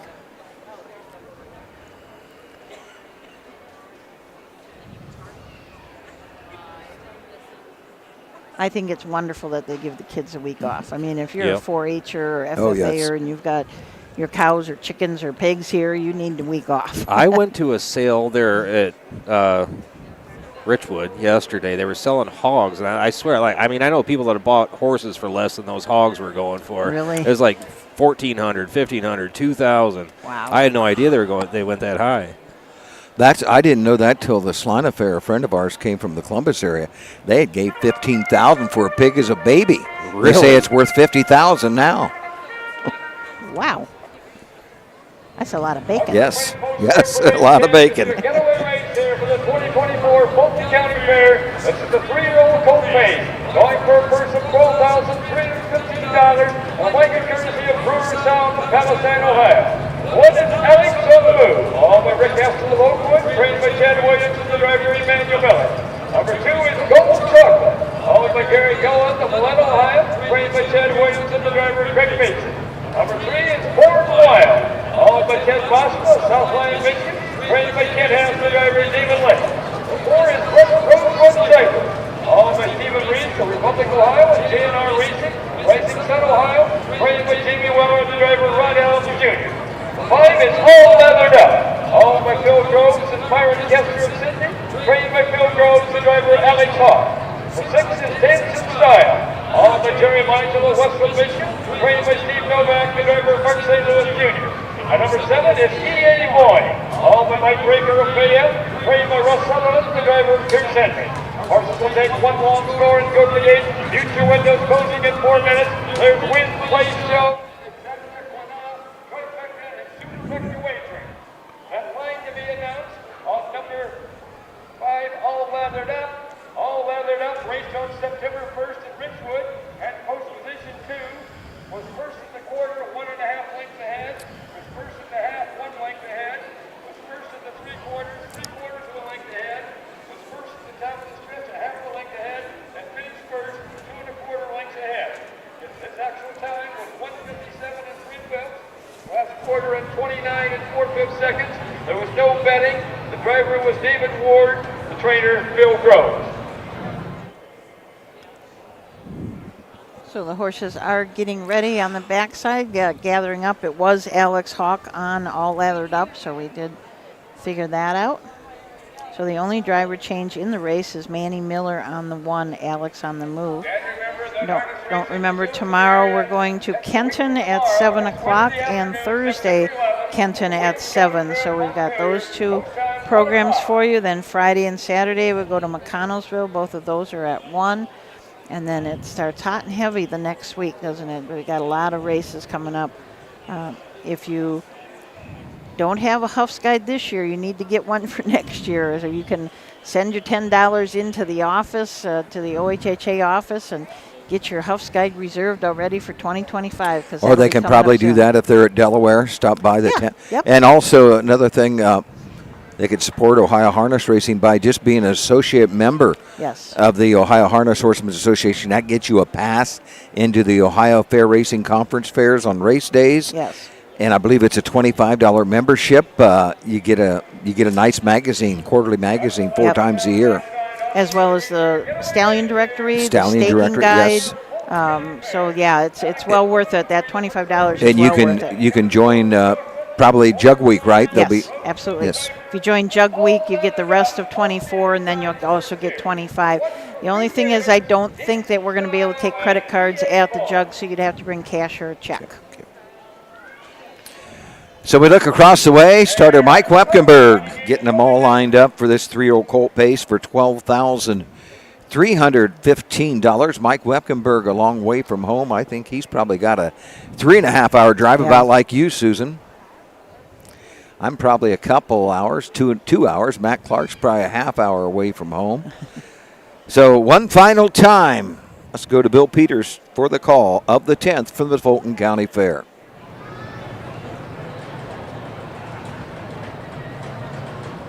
Here they come. Here, off the chasing the first overway from the track is Born Wild. Up on the outside ticket, it's all added up. At the real third is Alex on the move. Moving up fourth is EA Boy. At the real fifth is Hanson Style. Racing sixth is Golden Chocolate. And the last horse is Rose Run Cipher. As they head down the backside and race over toward that quarter mile mark, David Lake hits Born Wild on top by a length and a half. Racing in their second is all lathered up, driven by Alex Hawk. Racing in their third down the backside is EA Boy, driven by Pierce Henry. Racing fourth is Alex on the move, driven by Emmanuel Miller.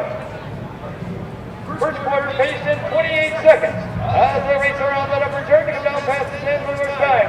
That is Born Wild by a length and a half. Still racing in their second is all lathered up. Racing up on the outside third as they race down towards the half. That is EA Boy. Coming to the half-mile mark.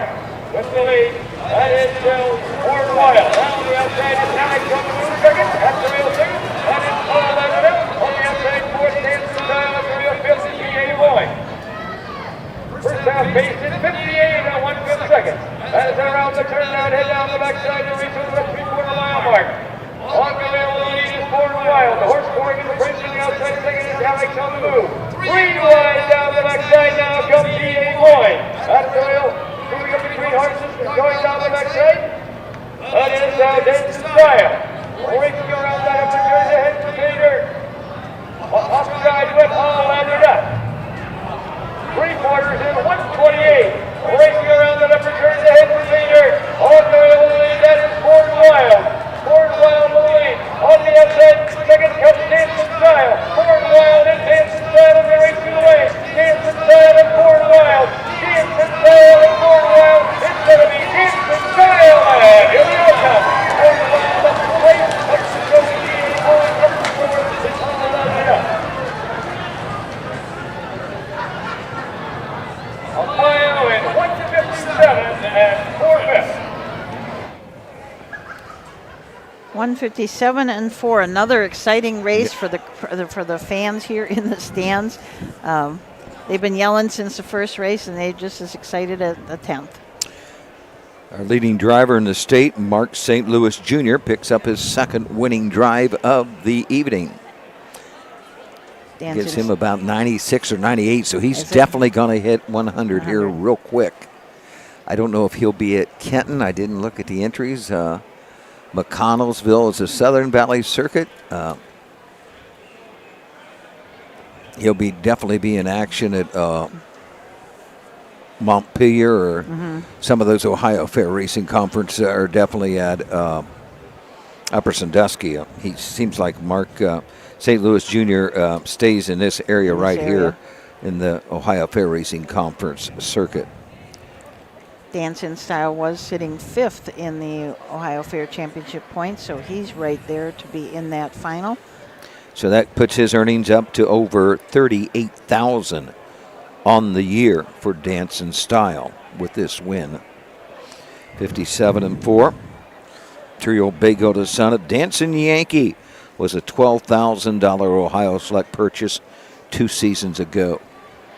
now has over 108,000 in 2 years of racing for Dancing Style. But Jerry Meigel, Steve Novak, they always team up for some good ones. No. Yeah, that wasn't him. Some of the best guys I've met on the fair circuits are the sponsors of this blanket, Brewer Sound. Yep. Dave and his brother Dave Scott. Brewer, yep. They are. Dave does a great job. Yep, they really do. Both of them helped me out a ton all summer long. Isn't it funny how you've become such good friends with so many of the sound guys at the fairs?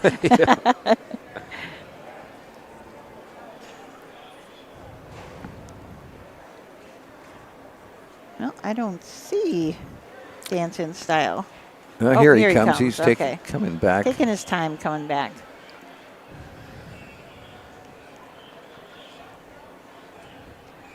There was a little something that might have happened. I don't know if he didn't have to stop by the starting car or not. I'm not sure. Oh. The 5-horse made kind of a dirty break there. He did. Getting into the last turn. Right past the 3/4, all lathered up. Yes, he made a break. Was he sitting in the pocket behind Dancing Style? I can't remember. I wish I now. could go back and rewatch it easily, but it looked like Mark St. Louis was on the outside of Alex Hawk, and there was a horse. Yep. Like maybe the 6 was 3 wide. Yeah, it looks like what I could see. All lathered up shows. I don't believe any brakes. I was surprised. Yeah, he does show a brake here back on 8:14. That was leaving the gate though. Looks like he kind of got jammed up over there. Okay. We got Rod Elms Jr. It looked like walking over towards the car. Okay. Something did happen. I don't want to comment with the objection, but there was something that happened after the 3/4. So that's the delay we have. Why the 6 Dancing Style is not back to the winner's circle, so it must involve the 6. You might get a look at that replay after all here, Matt, if the judges want to look at that.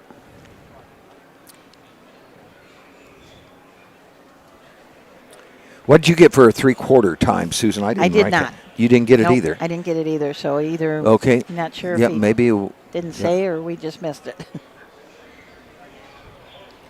The drivers are over at the starting gate talking to the judges by radio or by phone, talking to the judges that are upstairs. Most of our crowd has left us now. Maybe the only ones here who have a ticket to cash would be my guess. The rest of them down there getting in line for the donuts. Yeah. I'm hoping to be able to maybe get my milkshake on the way out. I was thinking usually that shut too. them down kind of early. Do they? Yeah.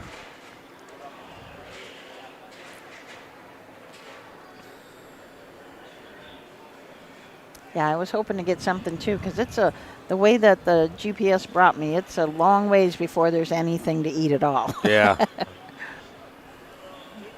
And I don't want another wrinkled hot dog at a gas station.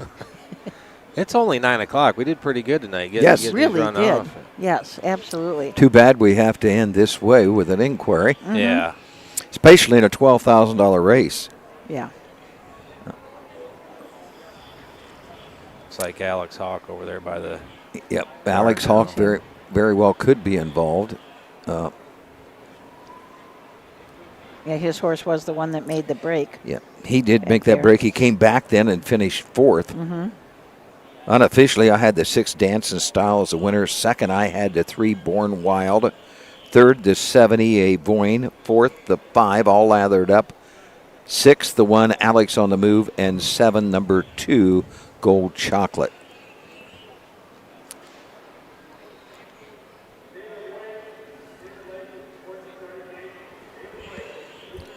So they're also calling David Lake over to the starting gate now, so we'll just. David Lake drove the 3 Born Wild, who unofficially I had as second. So while we're waiting, don't forget that we had quite a few people come up and get their passport stickers tonight, so make sure that you keep getting those. And if you've gotten at least 5 stickers, come on to Delaware to the OHHA 10th on the backstretch, and you're going to get a special prize. And, of course, keep collecting those. We still got a few. What do we got? 11 fairs left now, or 12 fairs left, so you still got a chance to get more stickers. And that is where the speaker series will be held on 2 days, Wednesday and Thursday. Yes, correct. Yeah, don't forget about those speaker series. They are always really well attended, so it's nice to get there early and be able to get a seat. They're usually they're standing room only. They're really popular. We don't know who we're going to get yet, but we always try to get somebody that's going to be in the jug or the jugette, some of the bigger trainers. And Jay Wolf will kick things off Sunday morning with Frank talking about the jug and what leads up to that. Jay Wolf, the publicity director of the Little Brown Jug. Last year we were able to get Linda Toscano and Scott Zeron, and that worked out pretty well. Yeah, that sure did. They had a pretty good week there. Yeah. And that was really nice, and they were both really good speakers and very willing to stay there. I think Linda Toscano, after she won the jug, she was probably the last person to leave the whole area. She just, every time somebody came up to her, she just stayed and talked, and it was really great. Who finished second in this race? Was it the three? The three, Born Wild. Born Wild, yeah.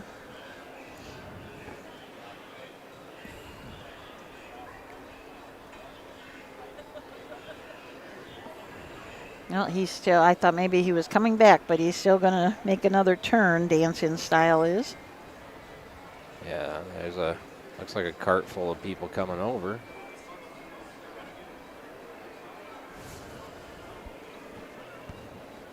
We are waiting. There is an inquiry on this last race, the 10th race here.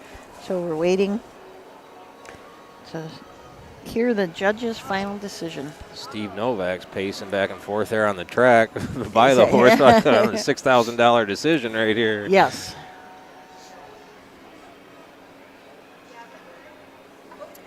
So they really never did announce who the inquiry was, or if it was an inquiry or an objection. Right, yeah, I don't know which it was. But obviously something that judges are taking very seriously, and a lot of discussion about it. And I still say, and I'll say this always, that being a presiding judge at a county fair is a very hard job. Oh, yes. You get one look at things, and even though the lights here are great, it's still, it's not easy to see everything. At the Raceway, you can watch it over and over and over again. Different views, head on, all the different from angles. the rear, every angle. Yes. Right here, you got one shot at it, and then, they a lot of times come down and watch our feed, but I think a lot of them now are figuring out that they can watch it. They can go back on their phones right up in the judges' stand. They don't have to come down. They can watch it. Westwood, Michigan, comes number 6, Dance-In Style. Owned by Terry Michael, raced by Steve Novak, and coming to victory by Fort St. Louis Jr.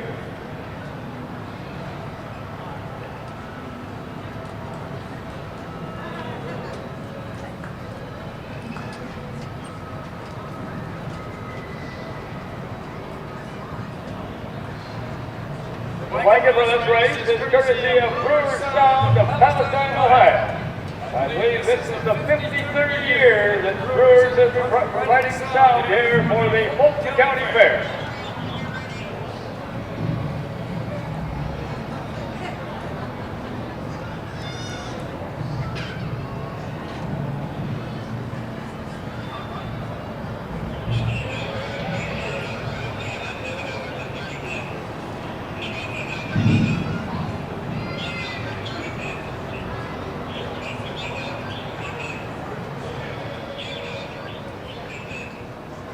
A big hand here for Steve, Nicole, Brayton, and Brian Novak, Stacey Curry, Fort St. Louis Jr., and Dance-In Style at the Brewer's Sound, the donors of the blanket.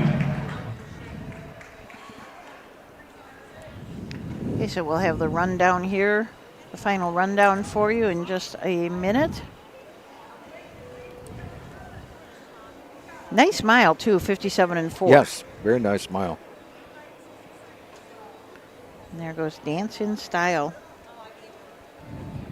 Probably cooled out by now. Yes. Yeah, I was thinking that. Just thinking Yes, that race went off around 8:53. I wrote down. It is 9:07. Oh.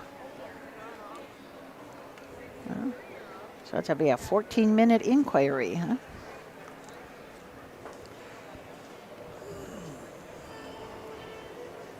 We did lose our crowd, that's for sure. Yeah. Yeah. But what a great crowd all night. And you guys said it was just as good on Saturday, so just a really harness racing enthusiast here because they were cheering like crazy. Got a little chilly. Yes, it got a little chilly.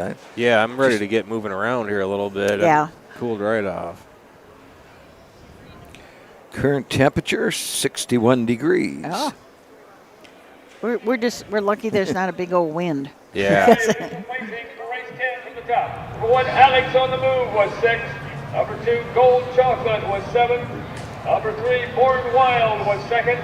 Number 4, Rose Run Cypher finished 5th, was placed 4th. Number 5, All Leathered Up finished 4th, was placed 5th for interference while on a break. Number 6, Dance in Style was the winner, and number 7, EA Boyne was 3rd. Time of the first quarter was 28 seconds.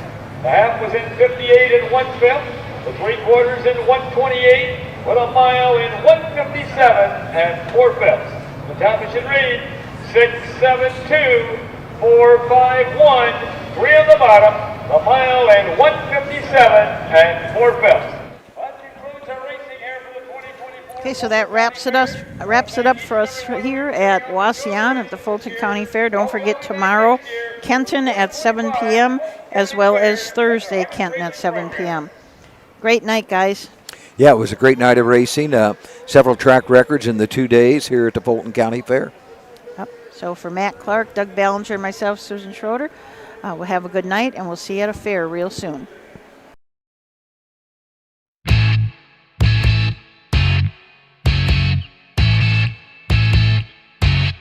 This has been Ohio County Fair Racing.